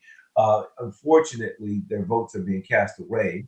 And then the thing that I think about that no one's talking about is that if they're gerrymandered in certain districts, it doesn't matter if even they vote. So we're seeing things that are going on and transpiring. And I definitely love for you to contextualize it and give us a greater understanding of how all of maybe these things are interworking, interlocked into whether it be colonization, whether it be imperialism, whether it be globalization. I don't know, Doc. Break it down, make it plain. So understand. Well, first of all, with regard to voter suppression and gerrymandering, it's apparent that Governor Abbott and his cabal, to use your phrase, are fundamentally planning a kind of neo-apartheid society. They're preparing for us a society where themselves and their clique never relinquish power.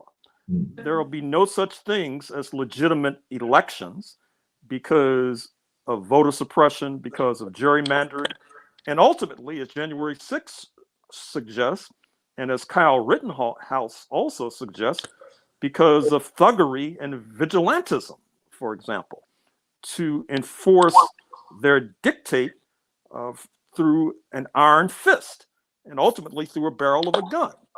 And that is what they have in store. Now, with regard to this congressional committee, and I think Chairman Benny Thompson of the Congressional Black Caucus, he's doing a hell of a job, but the fact of the matter is that that committee may be out of business by November 2022 because there will be the midterm elections, and if the House of Representatives swings back to the Republicans, they'll quickly eliminate that committee because they'll be heading the Congress, and they can do so. And so what you see is that Mark Meadows and his comrades are trying to run out the clock. They're trying to tie things up in court. Wow. Court cases, litigation is very protracted.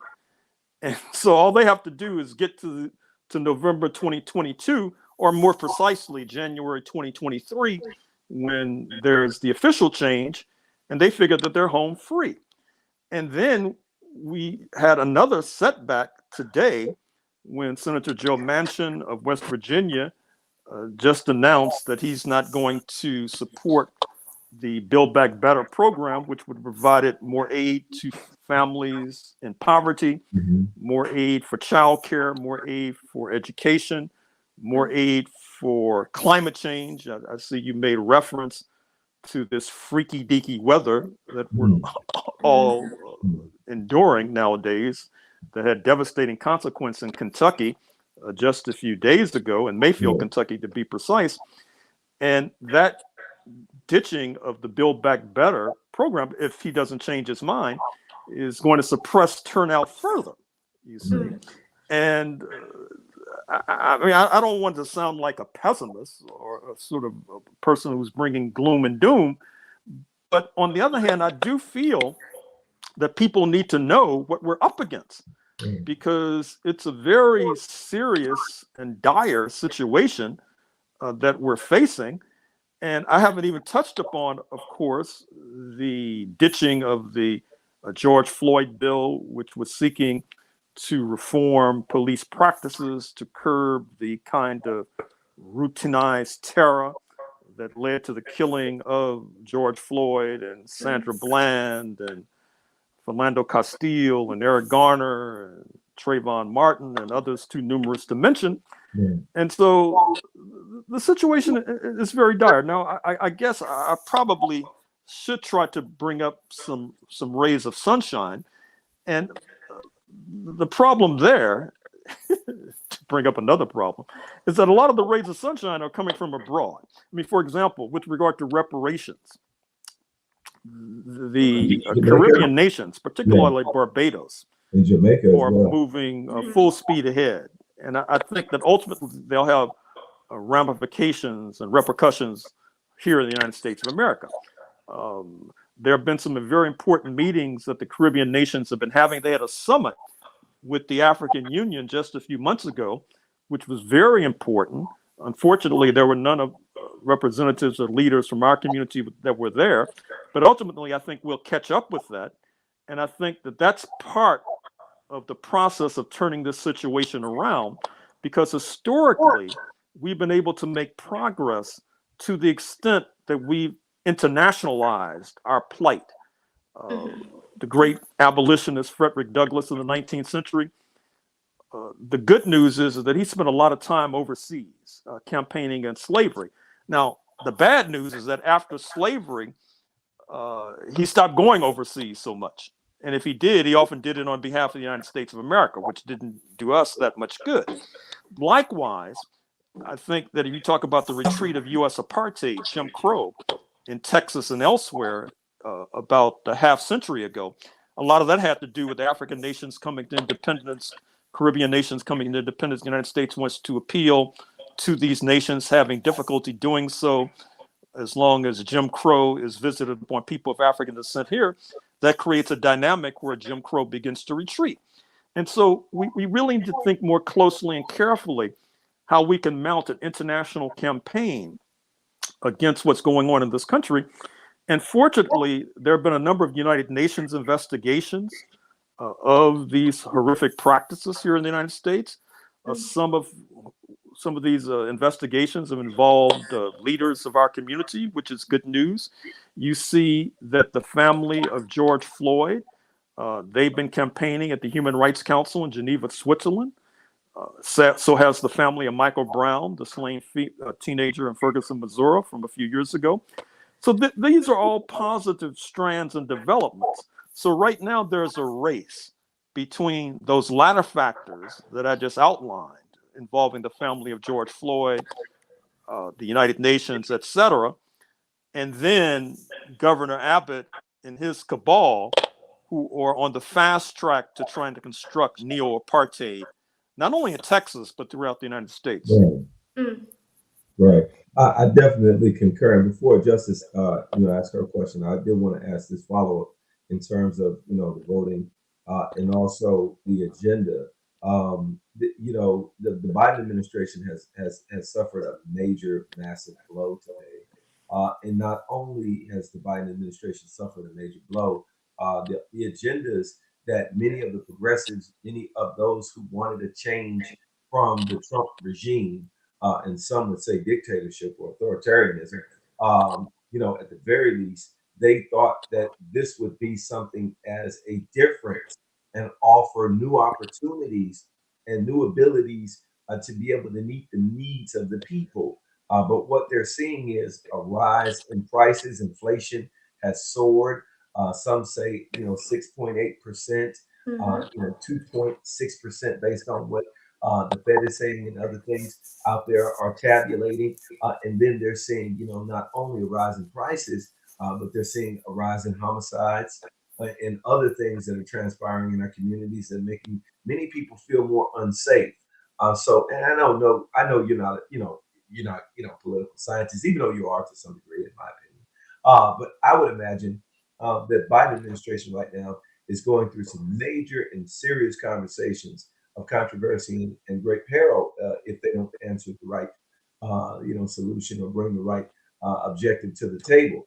So I would wonder, and you are someone who is very aggressive on this, how would you grade the administration, and what do you think that they need to have at the forefront of their thought if they're going to bring some of those promises that they promised on the campaign trail, such as eliminating at least $10,000 to student loans, building many of the infrastructures in urban communities, investing in childcare and those things that you mentioned. How can they do those things if their major piece of legislation that involved those things has now been decimated by who Charlemagne the God said was the official president, who Kamala Harris denied and denigrated as foolishness. But as we see today, he might have had a point in making that comment. Well, there's a fundamental contradiction in U.S. politics. And I'm afraid to say that part of it, not all of it, but part of it is our fault. What I mean is that you might have noticed that just the other day, the Congress signed off on a bill for military spending that was higher than the figure that the Biden administration requested. That's right. Now, Joe Manchin, of course, even though he's complaining about spending, he signed off on that bill just like most of the other members of Congress did. And so what happens is that if you go back and look at what I talked about a moment ago with regard to how Jim Crow began to retreat in the 1950s, part of what happened is that there was a kind of bargain struck, whereby in return for many of our organizations and leaders not getting involved in foreign affairs, that we would receive anti-Jim Crow concessions. The problem there is that not being involved in foreign affairs allows a Vietnam War to ensue where many of the finest flower of our youth are killed. It allows for reckless spending in Afghanistan and Iraq and Libya and other places too numerous to mention. Tax dollars are finite, they're not infinite. And so what that means is that when you're spending all of this money abroad, that's a lesser amount to be spent at home, particularly when you see that generating and fighting all these wars helps to whip up a chauvinist and jingoistic and militaristic climate that ultimately benefits our antagonists benefits the conservatives, benefits the right wing, which undermines us further. I say all that to say that the Biden administration is complicit to the extent that it feels unable or incapable, perhaps unwilling, of fighting this military-industrial complex and trying to turn around U.S. foreign policy. Instead, you see confrontation in Ukraine with Russia. You see confrontation in the Taiwan Straits with China. He's dialed back on Obama's policy of trying to have friendship with Cuba, for example. And all of that feeds into this military psychosis. The Congressional Black Caucus tend to be very strong on domestic questions, questions of Build Back Better Act, questions of child care, questions of education, questions of student debt, questions of trying to change labor laws. But they do hardly command the majority in the House of Representatives. There are only, 2 black senators, Uncle Tim Scott of South Carolina and Cory Booker of New Jersey. And so despite their strength on domestic questions, they're not able to wield sufficient influence to push bills through Congress, not only the George Floyd Policing Act, but the John Lewis Voting Rights Act, which would be a step towards foisting this gerrymandering system upon us and this voter suppression upon us. So at the end of the day, I would say that with regard to intention, I would, on a pass-fail system, I would give the Biden-Harris regime a pass with regard to intentions. Let's not talk about execution, but intentions with regard to domestic issues. With regard to foreign policy, on a pass-fail system, I'd have to give them an F. Whoa. F. And I'm an easy grader too. Yeah, ask my students at the University of Houston. They all want to take my classes because they know that they'll get over. Hey Doc, I looked up on Rate My Professor. They say you'll pass. All you gotta do is do your work. So that's right. I'm just Justice, did you have a question or you had a comment that you want to make? I'm just amazed at the wealth of knowledge that you have, because history is so important, because nothing can get past you when you know your history. So one, I want to thank you for all the information that you're providing, because it's so needed. It's so many of our people that are not aware what's happening, what's going on, because they don't know the history behind any of it, so nothing can get past the historian. That's for sure. So thank you for that. And two, my question would be for those out there who are listening, and you brought up several issues of different things that are going on. How could they be proactive for what is happening? Is there a way? How can we fight back? What do you think? What would that look like? I think what it would look like is organizing. I mean, that has always been the key. I mean, right now, I'm afraid to say we're enduring an eviction tidal wave. The homelessness population is going through the roof, particularly not only in Houston, of course, but in California, where many people from cold weather climates move because they feel that if you're going to live outside, you might as well live outside in sunny Southern California, for example. And it's a nice place to be homeless.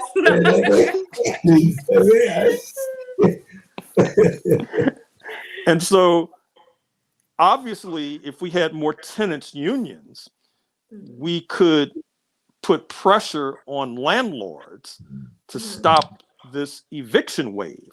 Likewise, with regard to trying to find a job. Now, I keep hearing all these stories about how there's a labor crunch in this country and how employers are trying to hire and they can't find enough workers. But usually if you can't find enough workers, it's usually because you're not paying enough. If you paid more, people will be knocking down the door to work for you. But in order for that to happen, once again, you need organizing. Yes. You need more unions. And of course, Texas, once again, is one of the most anti-union states in the United States of America. And of course, this has a particularly negative impact on our community because the 2020 census showed that Texas now has the largest Black population in the United States of America. Facts.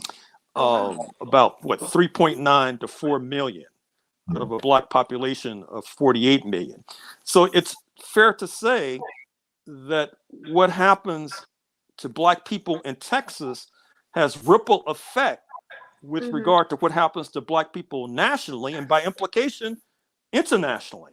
And so that puts a particular burden of responsibility upon us here in Texas to do our job, because if we're doing our job, we're helping the whole Black community. We're helping the whole Pan-African community do better and be more effective.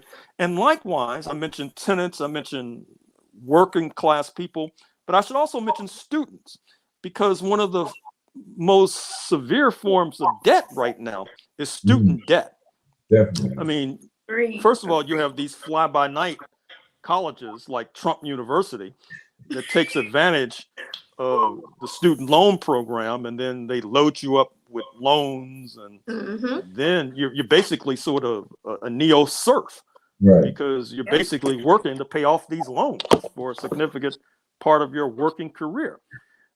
But once again, in terms of intentions, the Biden-Harris administration has made noises about curtailing student debt, which is in the trillions, believe it or not.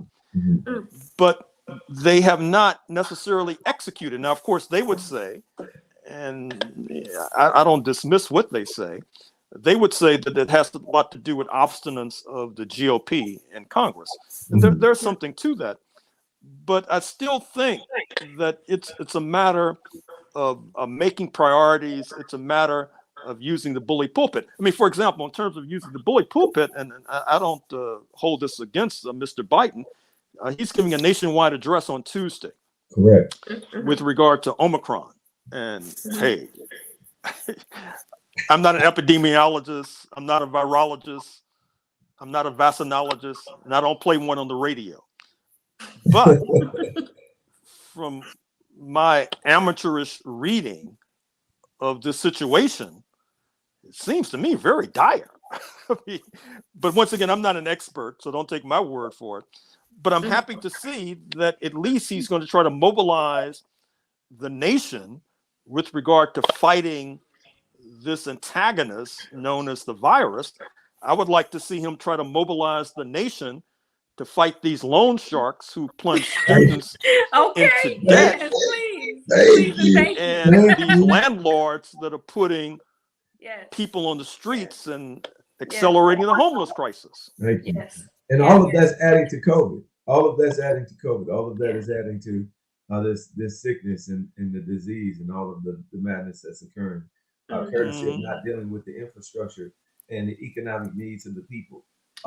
One of the things that I love about your work, and I want to definitely go back while everyone, even if you're not in Texas, even if you like Ebony, who's in the boot, who's in Louisiana, but Texas has great implications upon the nation, because as you alluded to in your work, and I love how you talk about it, many people don't know that from Mississippi, which was one of the largest economies during the times of the Civil War, and even a few years after, began to decimate, of course, but was a major economy and empire, as well as Louisiana and other places in the South.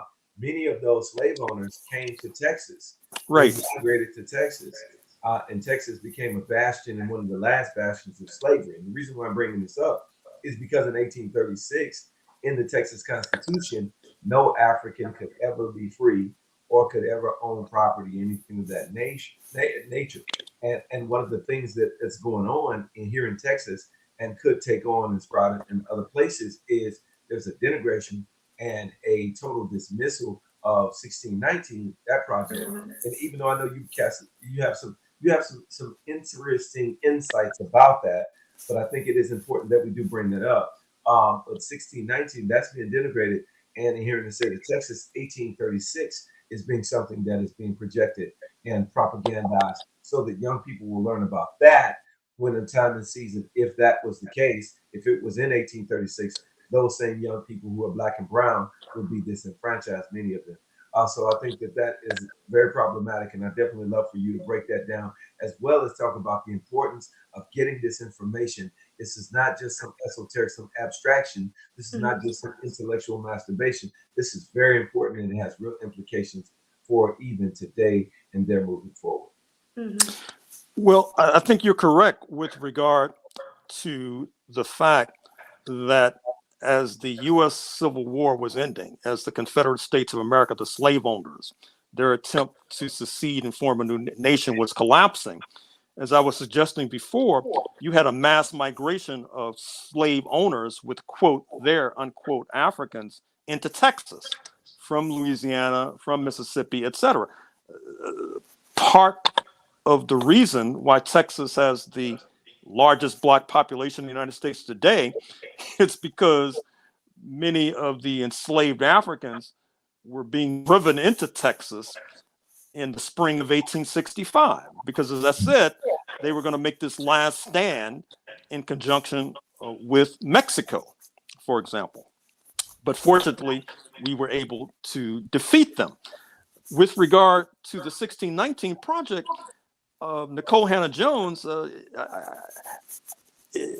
I have to say, in the interest of full disclosure, that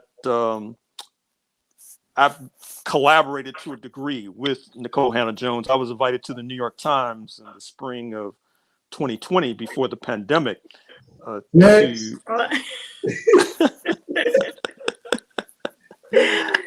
it's interesting. I mean, I have some. I'm on record of having some issues with the 1619 Project, but I mean, for example, in my book on the 16th century, I point out that talking about 1619 is a bit misleading, as the arrival of the first Africans coming from Angola, because 100 years earlier, the Spanish, from their perch in Santo Domingo, had brought Africans to what is now South Carolina to try to get a foothold there, but the Africans revolted, defected to the indigenous side, and chased the Spanish back to the Caribbean. And that's one of the reasons why we're not here speaking Spanish, we're speaking English, because that created an opening for London. But having said that, I find it remarkable that one could have a 1619 project that basically echoes what I say about 1776, which is one of the reasons why it's difficult for me to criticize that project, since it's echoing an idea that I put forward in my book, The Counter-Revolution of 1776, which is one of the reasons why Black people are treated so atrociously, was because George Washington and all these other people whose pictures we carry in our wallets on a regular basis on green pieces of paper, that when they revolted against London, it was in order to perpetuate enslavement of Africans forevermore. And I find it incredible that this could be published in the 1619 Project.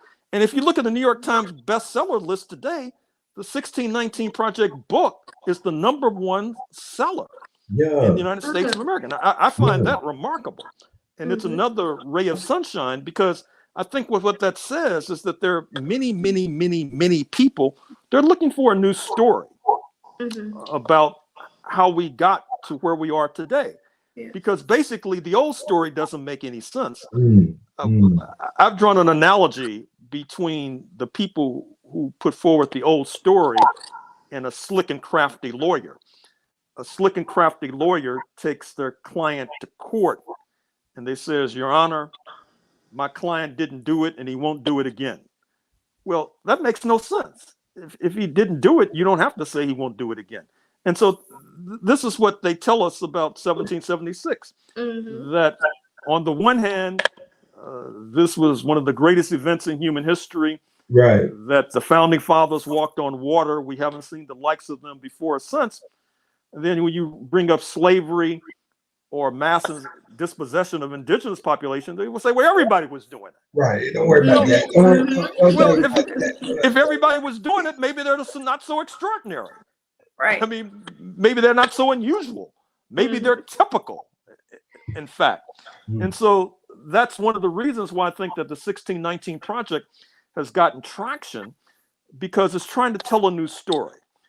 And it's not only the 1619 Project. I would also recommend to your audience what played on HBO Max a few months ago by the Haitian filmmaker Raoul Peck. Recall that he did the docudrama about Patrice Lumumba, for example. He did the I Am Not Your Negro documentary about James Baldwin. So his piece on HBO Max was Exterminate All the Brutes. It's another attempt to tell a new story about the Americas and enslavement and mass dispossession. And I would also recommend a book by a historian and a colleague who sadly just passed away a few days ago. I'm speaking of Tyler Stovall, Stovall, and the book is called White Freedom, because what he basically does is say the obvious, that 1776 and those so-called revolutions that were like it, they were not intended to encompass all of us. They were intended to encompass only those who could be defined as melanin deficient or white, for example. So you have all of these attempts to tell a new story, and that's an uplifting note that I'd like to impart to your audience. Thank you, Doc. And Justice, I want you to ask a question, but I have to ask this first because I think it's so important what you contextualize, because many of us, we come into history or we get taught real lies or propaganda. And many times we'll hear of a story of, well, you know what, don't think that, what Dr. Horne is saying is true, because there were Black individuals that were enslaving individuals too, even in the 17th century and such and the like, and they'll bring up Anthony Johnson, someone out of Virginia, who, had he had Africans that were in servitude under his stead. But what they don't bring up is the fact that the Virginia Commonwealth or legislator at that time decided to put in a law and put in ordinances which ultimately took away Anthony Johnson's descendants, took away their land. And that's not talked about.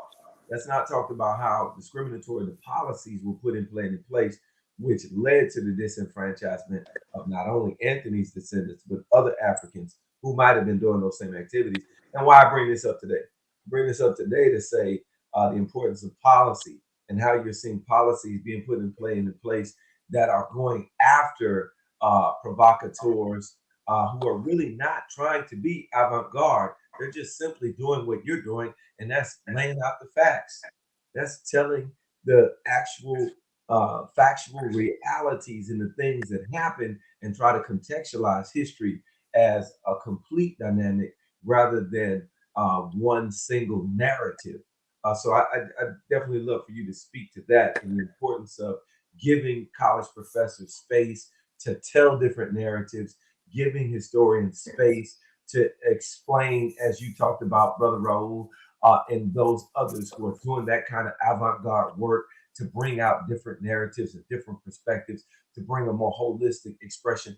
And I'll close with this because we just recently overcame, Thanksgiving. The reason why I say overcame, because there's so much propaganda, there's so much foolishness that we're told and taught.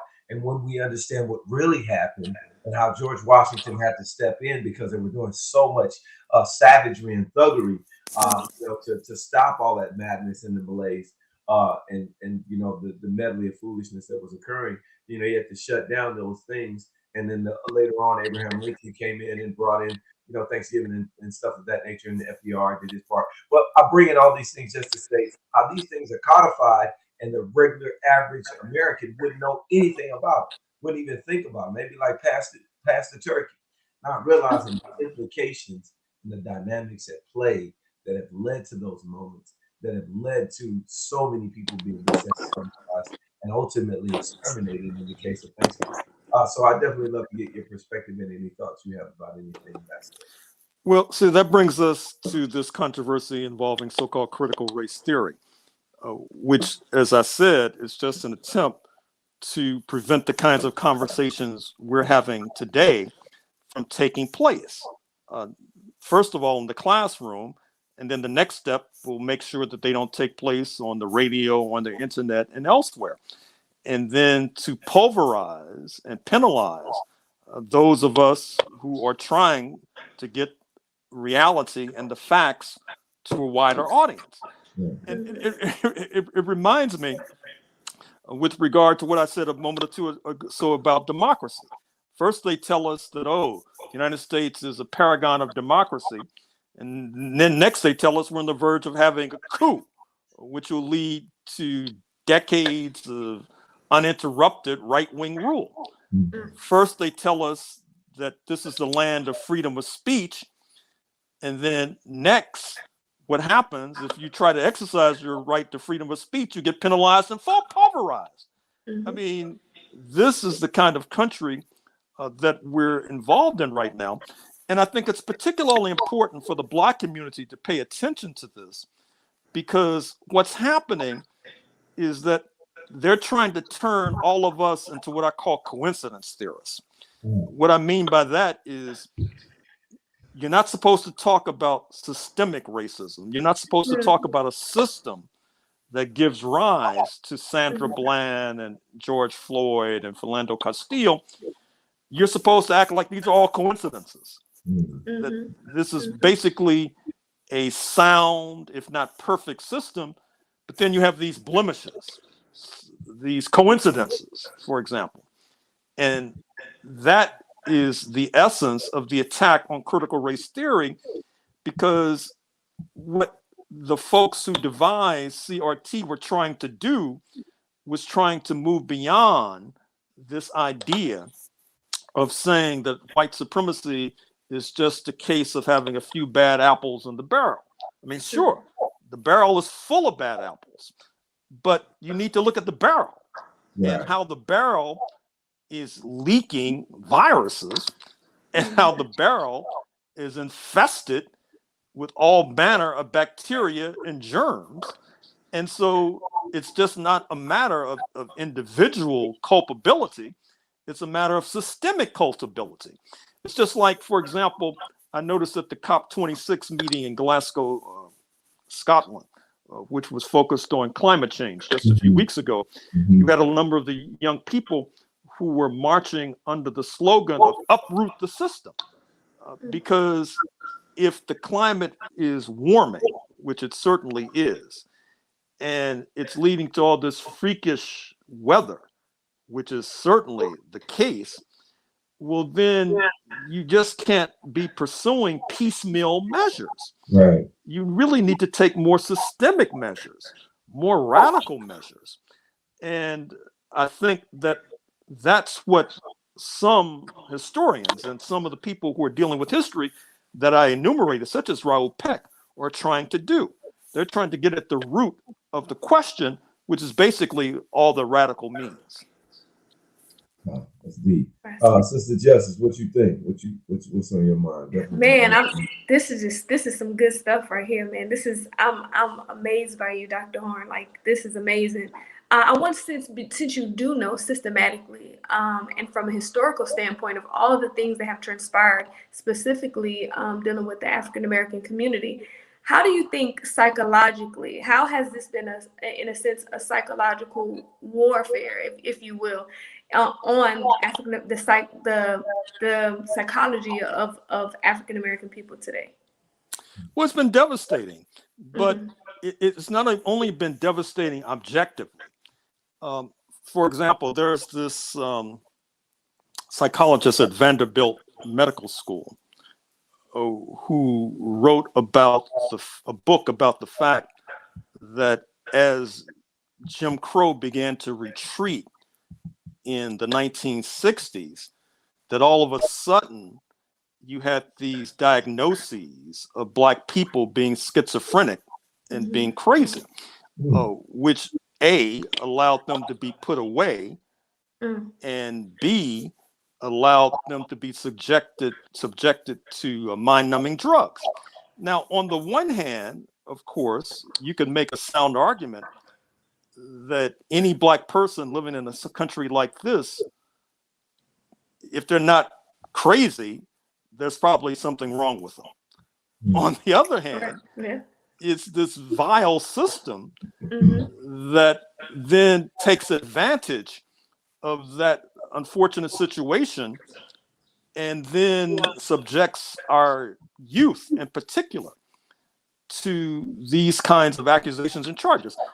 Many years ago, when I was much younger than I am now, and I was in law school, and I was working with the Black Panther Party in the San Francisco Bay Area, I was teaching these classes in this prison, Vacaville Prison, Vacaville, Vacaville Prison, just north of Berkeley.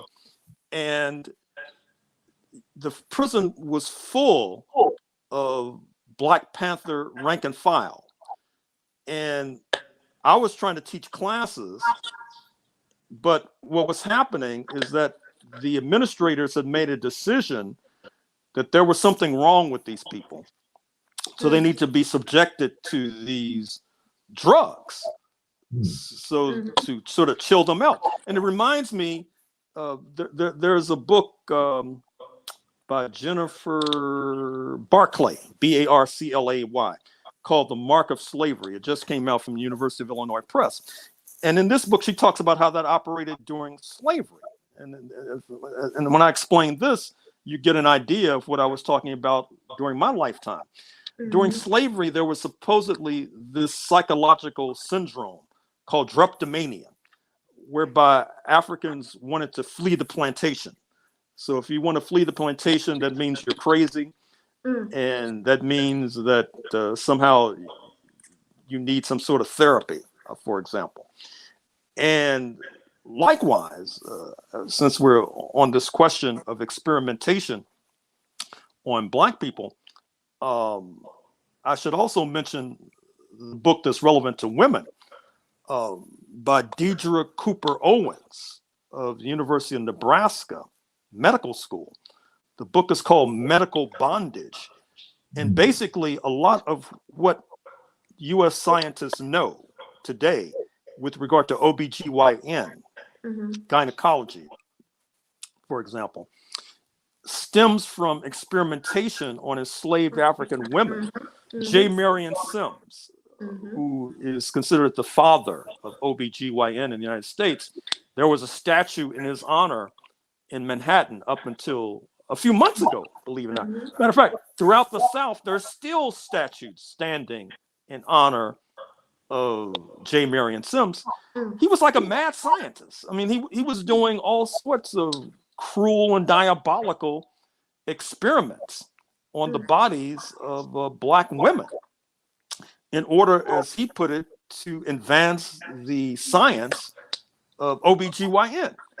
So to sum up, you asked the question about the psychology of Black people. Well, it's not only the psychology, that is to say, what has happened to our minds, or what some people say has happened to our minds. It's also what's happened to our bodies, or particularly women's bodies, I should add. Thank you for that, Dr. Yeah. That man. That was deep right there, Doc.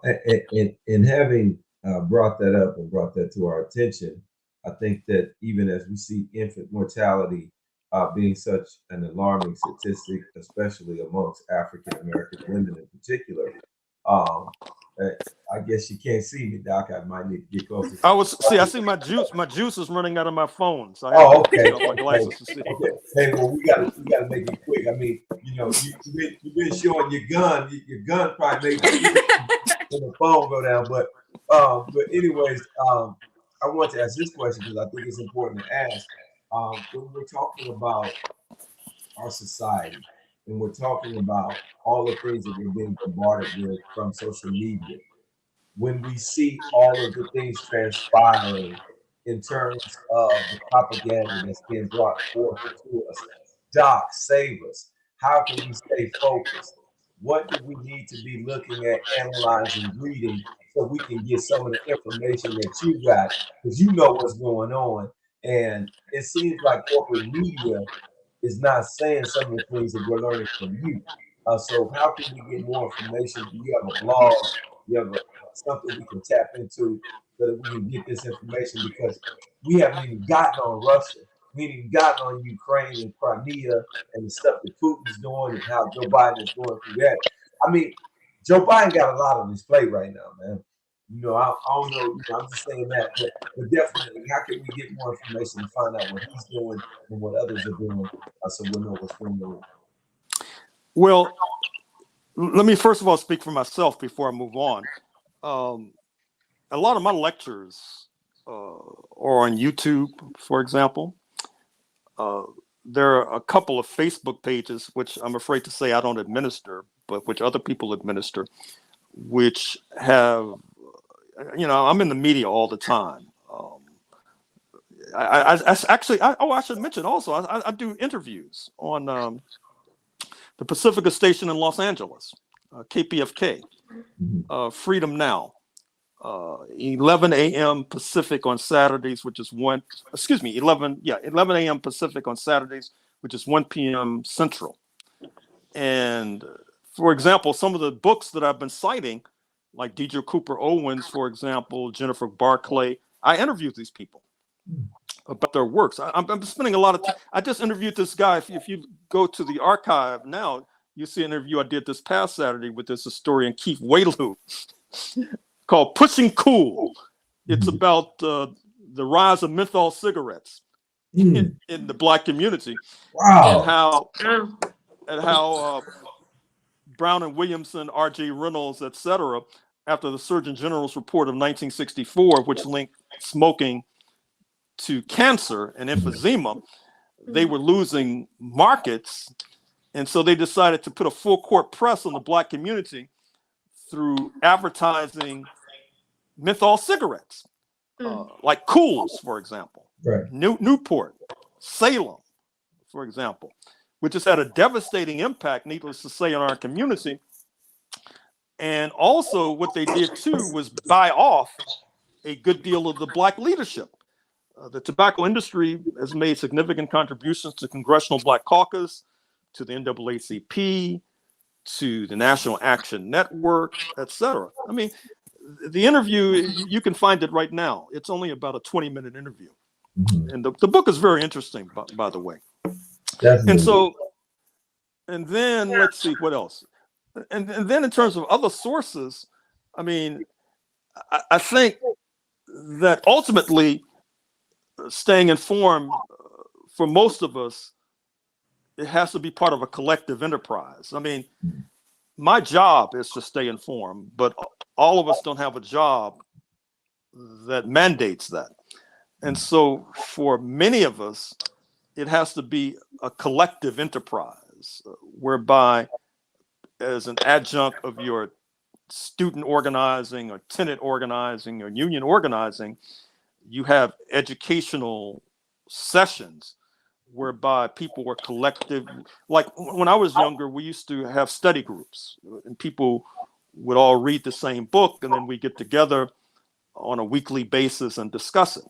So, but if you're in the position of myself where you get paid, your job is to stay informed, well then of course, you read a lot of newspapers. When I go running, I listen to Al Jazeera or Press TV from Iran or Russia RT from Russia or France 24, Deutsche Welle, Africa Digest from South Africa, BBC Focus on Africa, etc. So, I mean, there are all manner of sources out there. It's just a matter of having the time and the discipline to focus and to imbibe all of this information and then have a framework through which it can be synthesized, for example. And I haven't even talked about all the magazines. I mean, for example, I read The Economist every week. Now, The Economist is a conservative British weekly, but at the same time, its articles on science are very interesting. I mean, for example, the latest thing in warfare now, which we're going to have to pay attention to, because with these police departments being militarized, what happens on the battlefield oftentimes winds up on the streets of a place like Houston.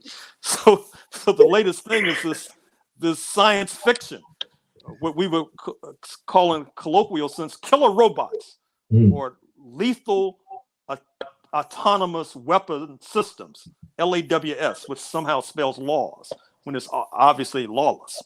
That is to say, these machines that can monitor us and then kill us. In fact, on the University of Houston campus, you have food deliveries by these robots nowadays. Yeah. And you order some food and the robot brings it to you. It wouldn't take much to turn that robot that delivers food take you out, huh? into a robot that delivers hot lead, for example, instead of hot rice. So, I mean, I think, the world is changing. I mean, the weather's changing, everything's changing. So you got to keep up. I want to ask this question, and I definitely want to respect your time. And if Sister Justice has one more, that's cool. But I have to ask this question because it's like your work, you dealt with gambling and boxing, and you dealt with, Japan. And I'm like, man, Dr. Horne is probably the smoothest brother I know, man, because you know what I'm saying? Your beard connects, you got all your hair, man, you're a smooth dude, and you have focused on subjects that most would not assume a Black historian would focus on. And I feel like it's beautiful because first of all, you're expanding people's consciousness of what Black men can do and the excellence that they have, and the way you convey yourself and communicate. I've had many people say, "That's a brother." I'm like, "Yes, that's a soul brother for real."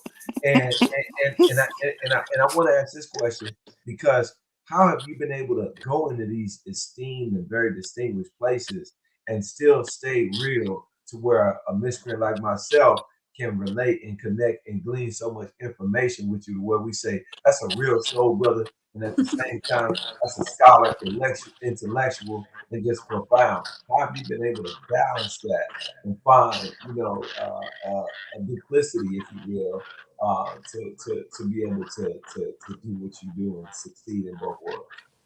Well, first of all, part of it is just understanding history, because I realize that whatever personal qualities I may have, that for generations you had Black people, Black men with these qualities, but the objective situation was not such where they could flourish. And so I realized that with people's movements, you had the walls of Jim Crow begin to crumble, which then allowed a Black boy from St. Louis, my hometown, to then be able to reach certain, or to be admitted to certain institutions where we were barred from. It's not like I was the only person who had these qualities. There were many people who had these qualities, but the situation was not such that would allow them to flourish. And fortunately, I arrived at a time when the world was changing, when the nation was changing. To repeat what I said a moment or two ago, the United States was under pressure because of its horrific apartheid system. And because of this international pressure, it reached all the way down to St. Louis, Missouri. And so likewise, today, I realize that the way this country is going, that this vigilantism, I was saying to some, actually just yesterday to a friend of mine, that I don't want to put any bad vibes out there or any bad karma, but it wouldn't surprise me if I were taken out by a vigilante. And so it's very important for me, while I'm still breathing, to do as much as I can to help to educate, so that this vigilante will be restrained and may not want to come after me, for example. So what I'm doing is I'm trying to to absorb a lot of information and then synthesize it for a wider audience in the classroom, on YouTube, and wherever there's a microphone, and on Conscious Mindset and elsewhere, because this is not only for the benefit of the community at large, it's for my own personal benefit as well.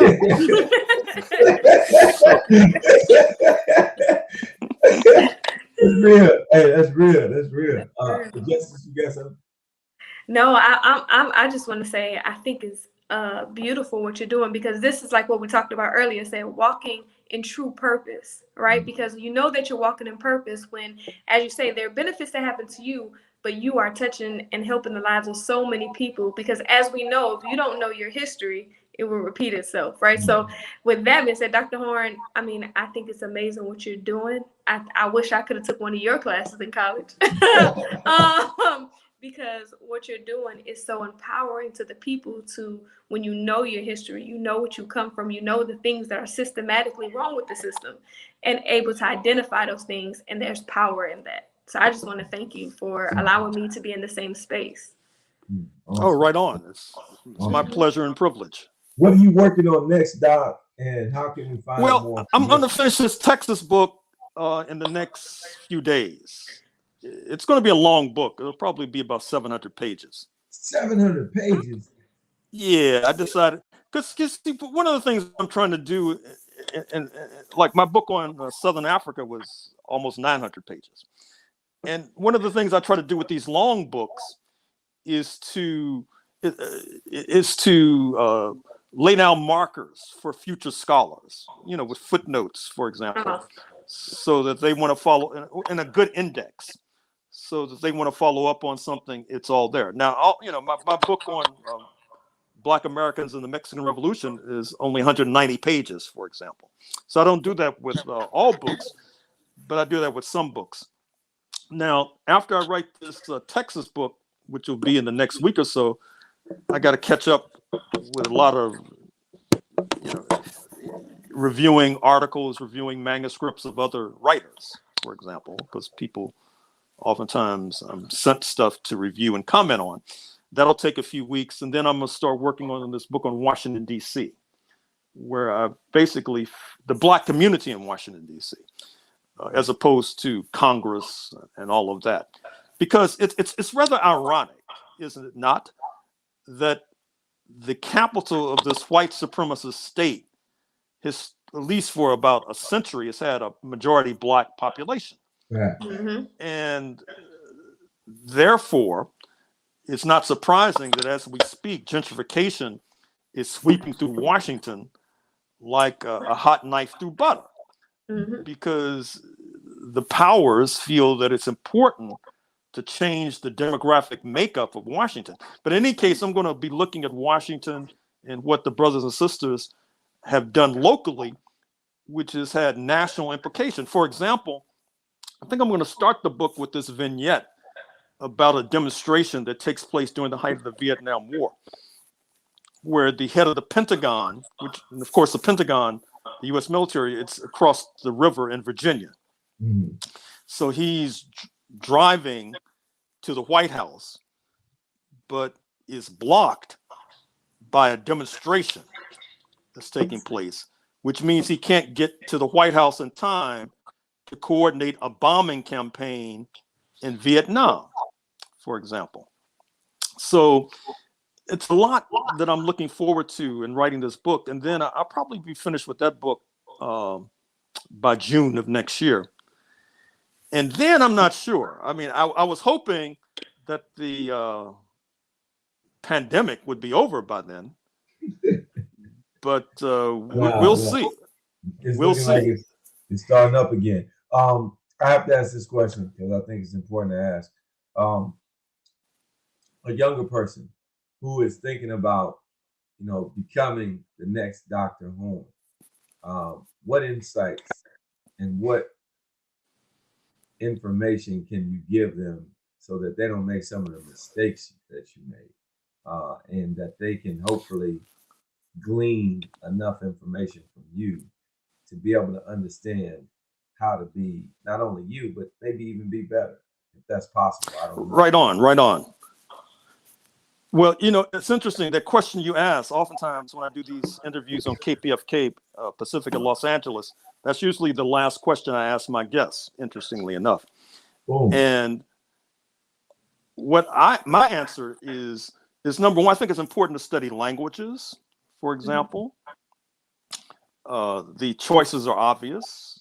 Not only Spanish, just because of the vicinity, the neighborhood, but Mandarin Chinese, Swahili, Portuguese, etc.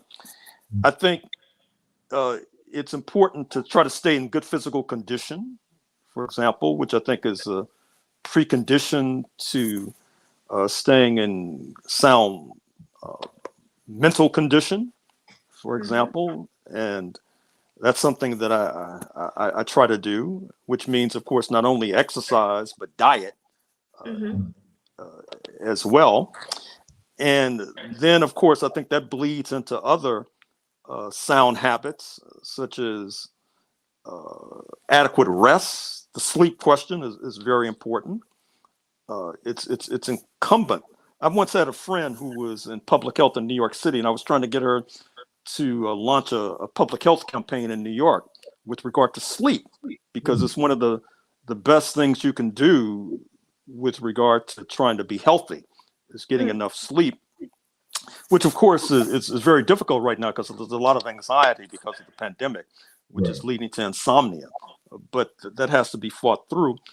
And then, of course, as I intimated a few moments ago, I think it's important to read widely.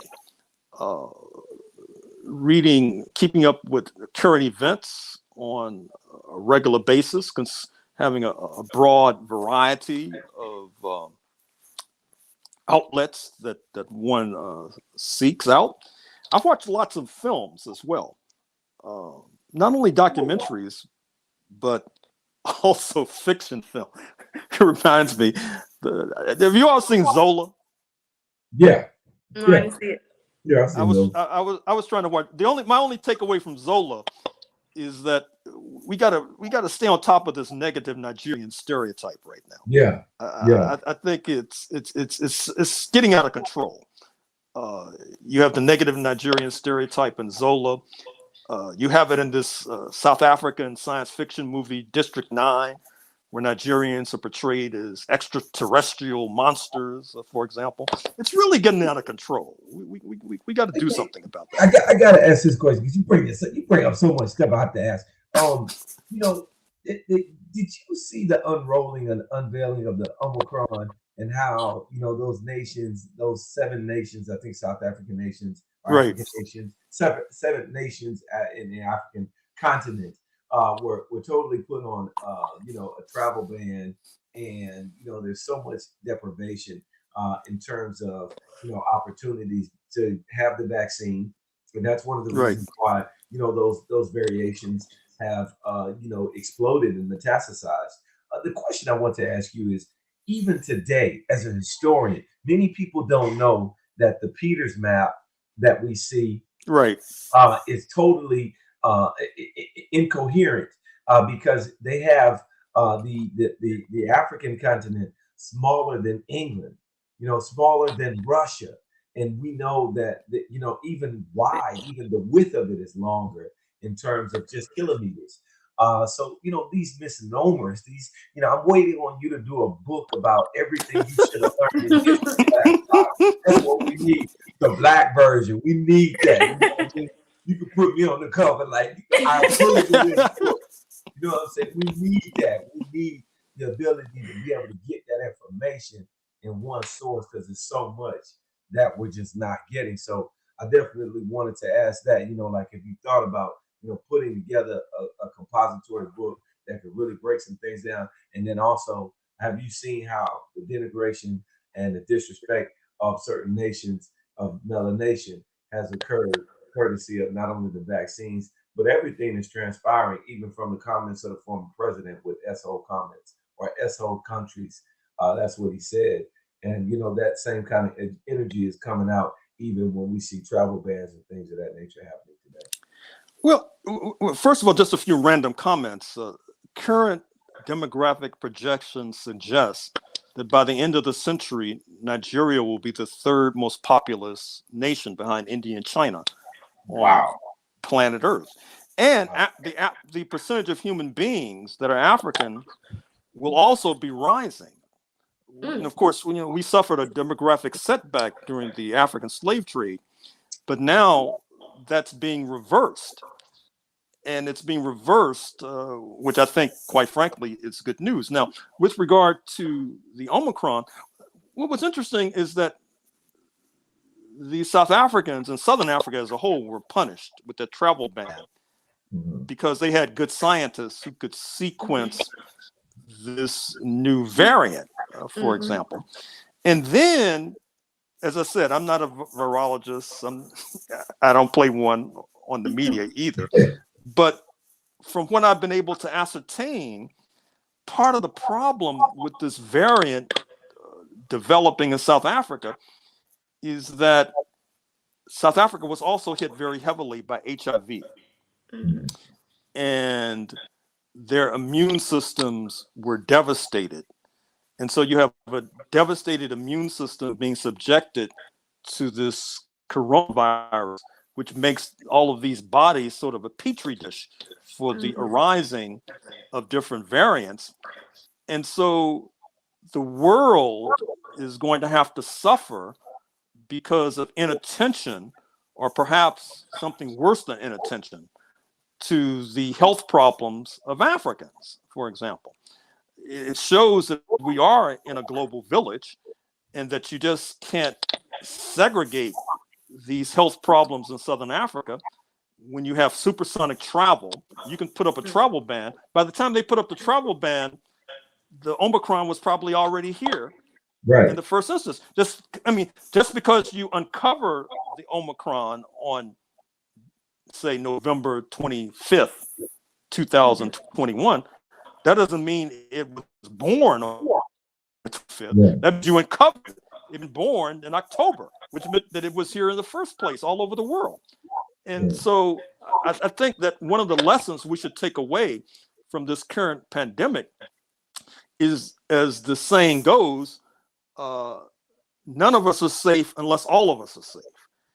And this present system that we're now enduring, that basically consigns an entire continent to a kind of purgatory, it's not really sustainable.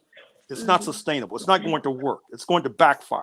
And it's backfiring now, which is why you have all these people, except in Texas, hunkered down. People in Texas act like there's no virus. They are so through with this virus. The virus is not through with them, though.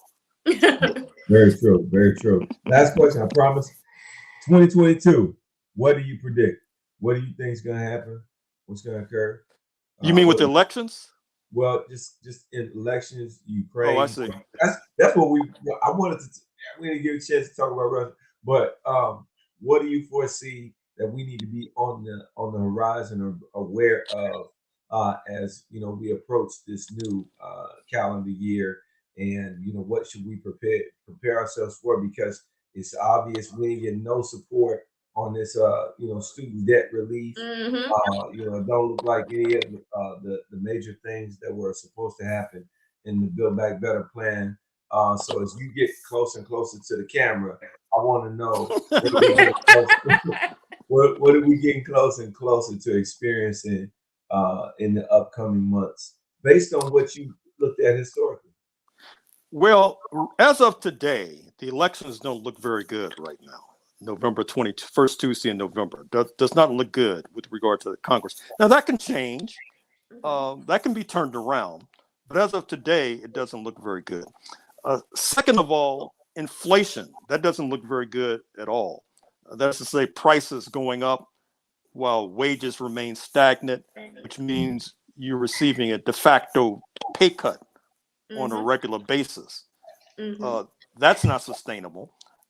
We really have to address that. We have to address it in the first instance by getting higher wages so that we can keep up with inflation. I mean, at one time we were talking about a $15 minimum wage. I think we now need to be more ambitious and talk about $20, $25, $30 minimum wage. And in that context, I was very heartened by the organizing of a union at Starbucks in Buffalo. That needs to be replicated. Mm-hmm. And I was, before we got off on this point, I was talking about watching films. I've watched lots of films, and I particularly watch lots of documentary films. And there are so many, and I really congratulate the brothers and sisters who are turning out these documentaries, because as a professor, I get a wage from the University of Houston, and then part of the job is writing books. Whereas these documentary filmmakers, oftentimes they don't have an institution that's supporting them. They have to go out and pass the hat and raise money. And then after they make the film, they have to get it distributed, which is another chore in and of itself. So I take my hat off to them, because, I mean, we could spend a whole program talking about wonderful, enlightening documentary films, not to mention the one we got diverted, which are not necessarily wonderful, but are certainly intriguing. Wow, it's great. Well, Doc, as always, it's always real. You got to come back. And once you finish the book, I'm going to read it. And then we're going to talk about it on the show. And we're going to get other people to read it, because they got to understand what's going on. And definitely, you're the foremost and the epitome, I guess, the apex of really just intellectualism. It sounds smooth. And one day I'm going to get my arm as big as yours. So, you have a great, wonderful, and beautiful evening. You have nothing but love and admiration and respect for you, Doc.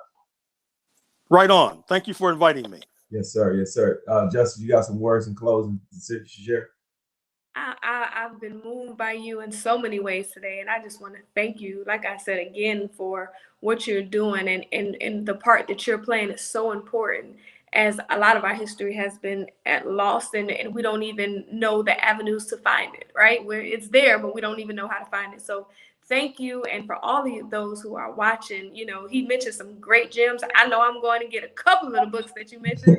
So I just want to thank you for that and your knowledge. And I really thoroughly enjoyed it today. Right on. Medical Bondage by Deidre Cooper Owens is only 167 pages. Okay. Okay. That's what's up. Okay. That's a quick afternoon.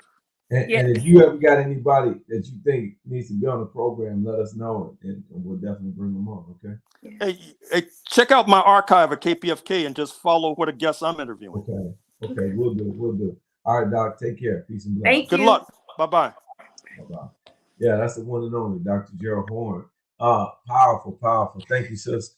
You held it down. I got to salute you. You know what I'm saying? And I definitely, before we go and close, I want people to know about your book. Again, we'll definitely be being able to pick up a couple copies and spread those around, so people will be able to read that courtesy of the show.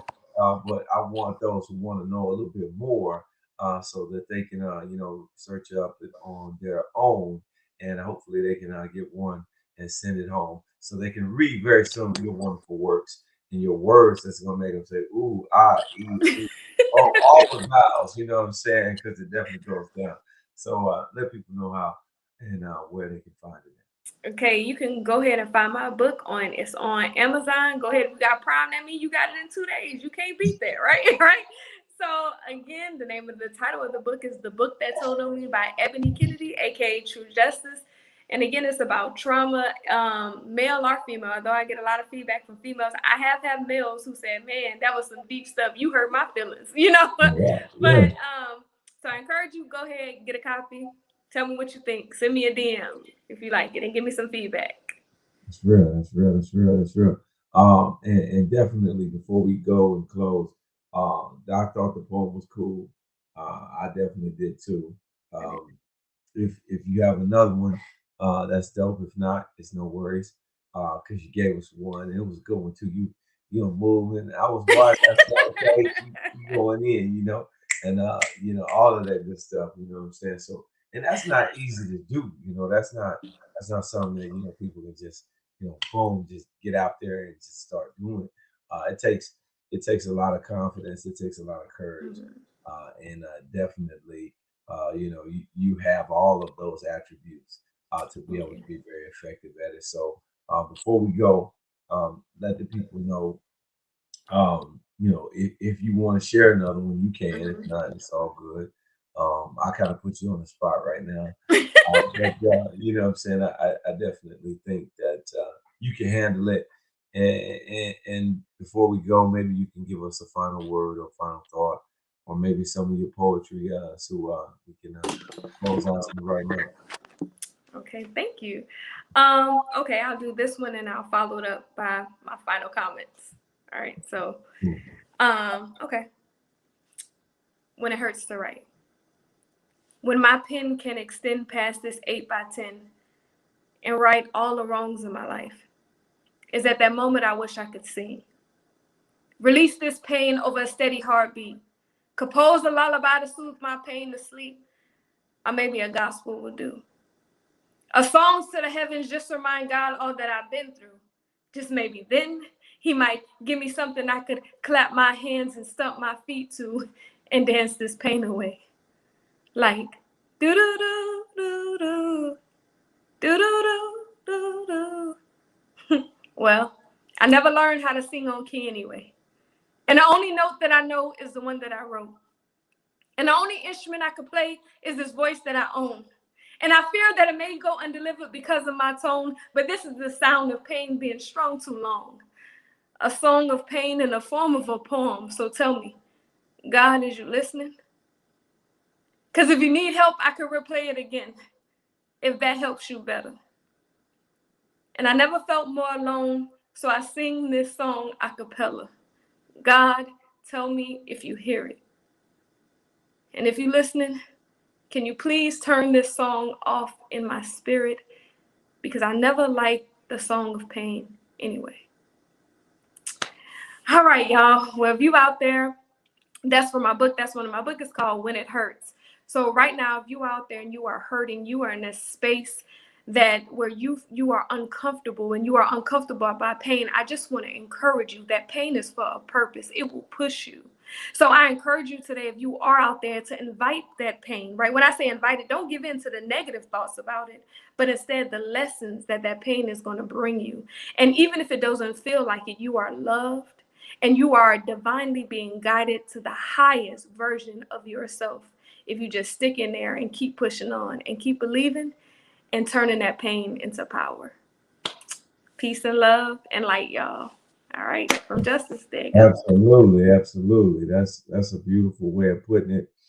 And definitely, you put it down so smooth.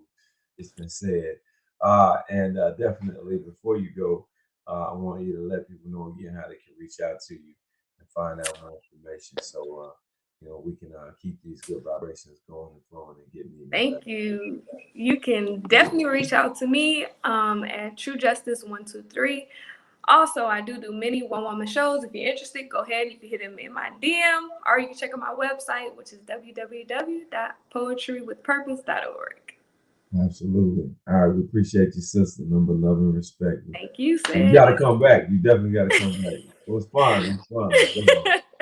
Only if you bark, sis. Inside joke. Only if you bark. Yeah, I'm getting ready to do it.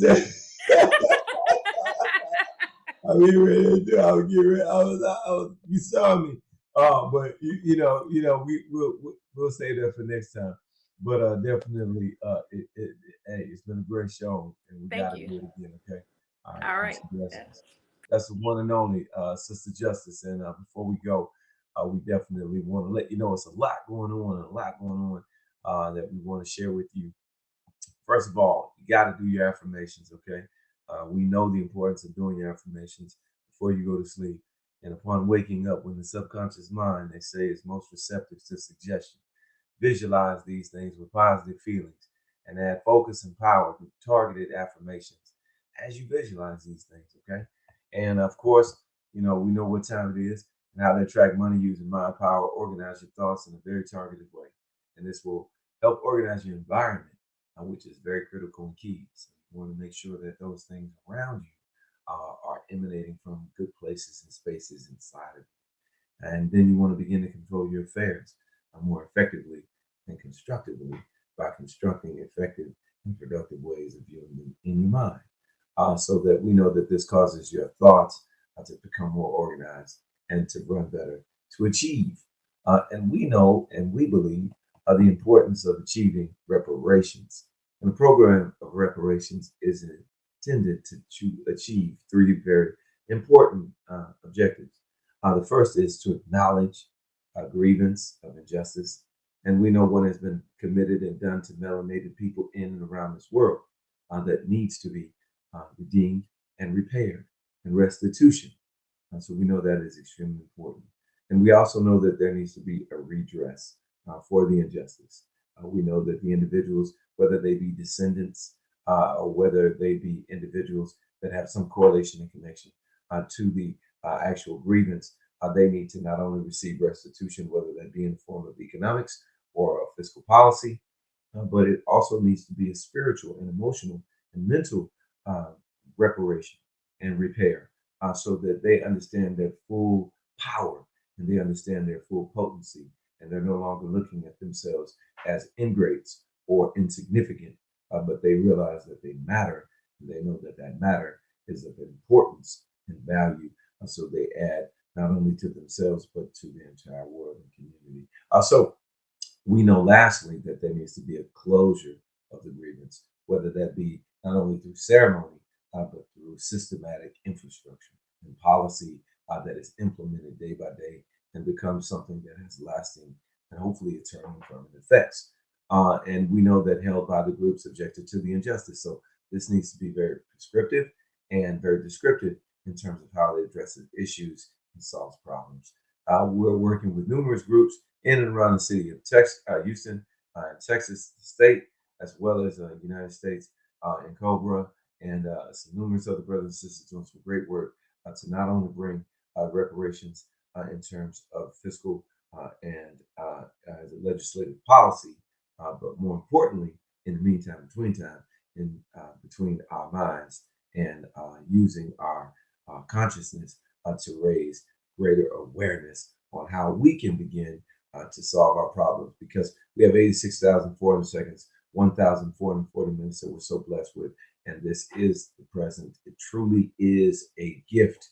And what better gift can we give than to give others a better way of existence? So tag, you're it. And we are the ones that we're waiting for. There's no more time to waste. So we're going to close out with my good brother, AJ, who's doing a fabulous job of giving some good music. And he's got this great song that we love. And we know that you'll love it as well. And it's called Elderberry. So make sure you get you some elderberry so you keep this Omicron and all this madness away from you. So you'll be straight and you'll be good. And everything will operate as it should. So we're going to close out with that. And we'll see you next week. And it's nothing but peace and love.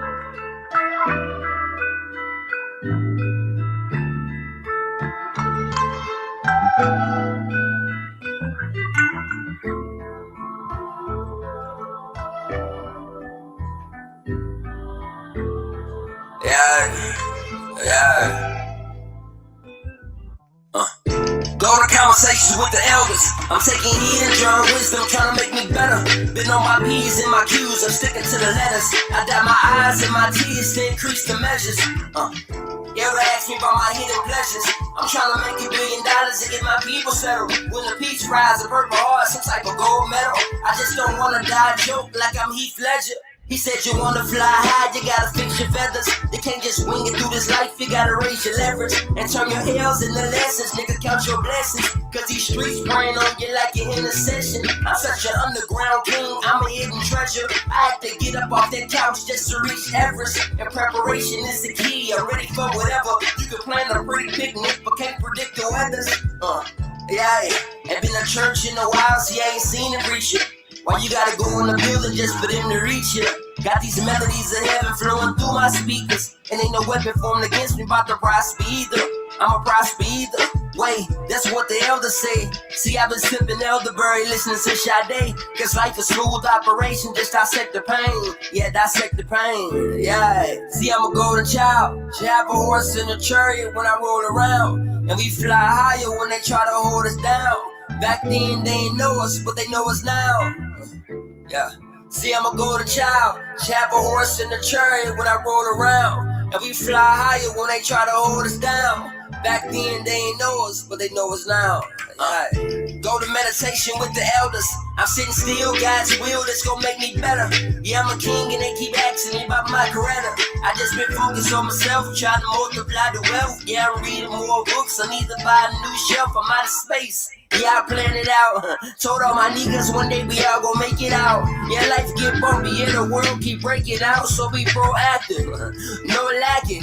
When your will ain't aligned, you got no traction. I had to get up, take mine, yeah, no accent. In the booth, I beat the mic, yeah, Joe Jackson. Yeah, I'm still dancing. Had to stand 10 toes, get up off them floors. In the presence of my foes, they can see I rose from the concrete. One day I pray my statues all concrete. Devil get behind me, yeah. See, I'm a golden child. Should have a horse in a chariot when I roll around. And we fly higher when they try to hold us down. Back then they ain't know us, but they know us now.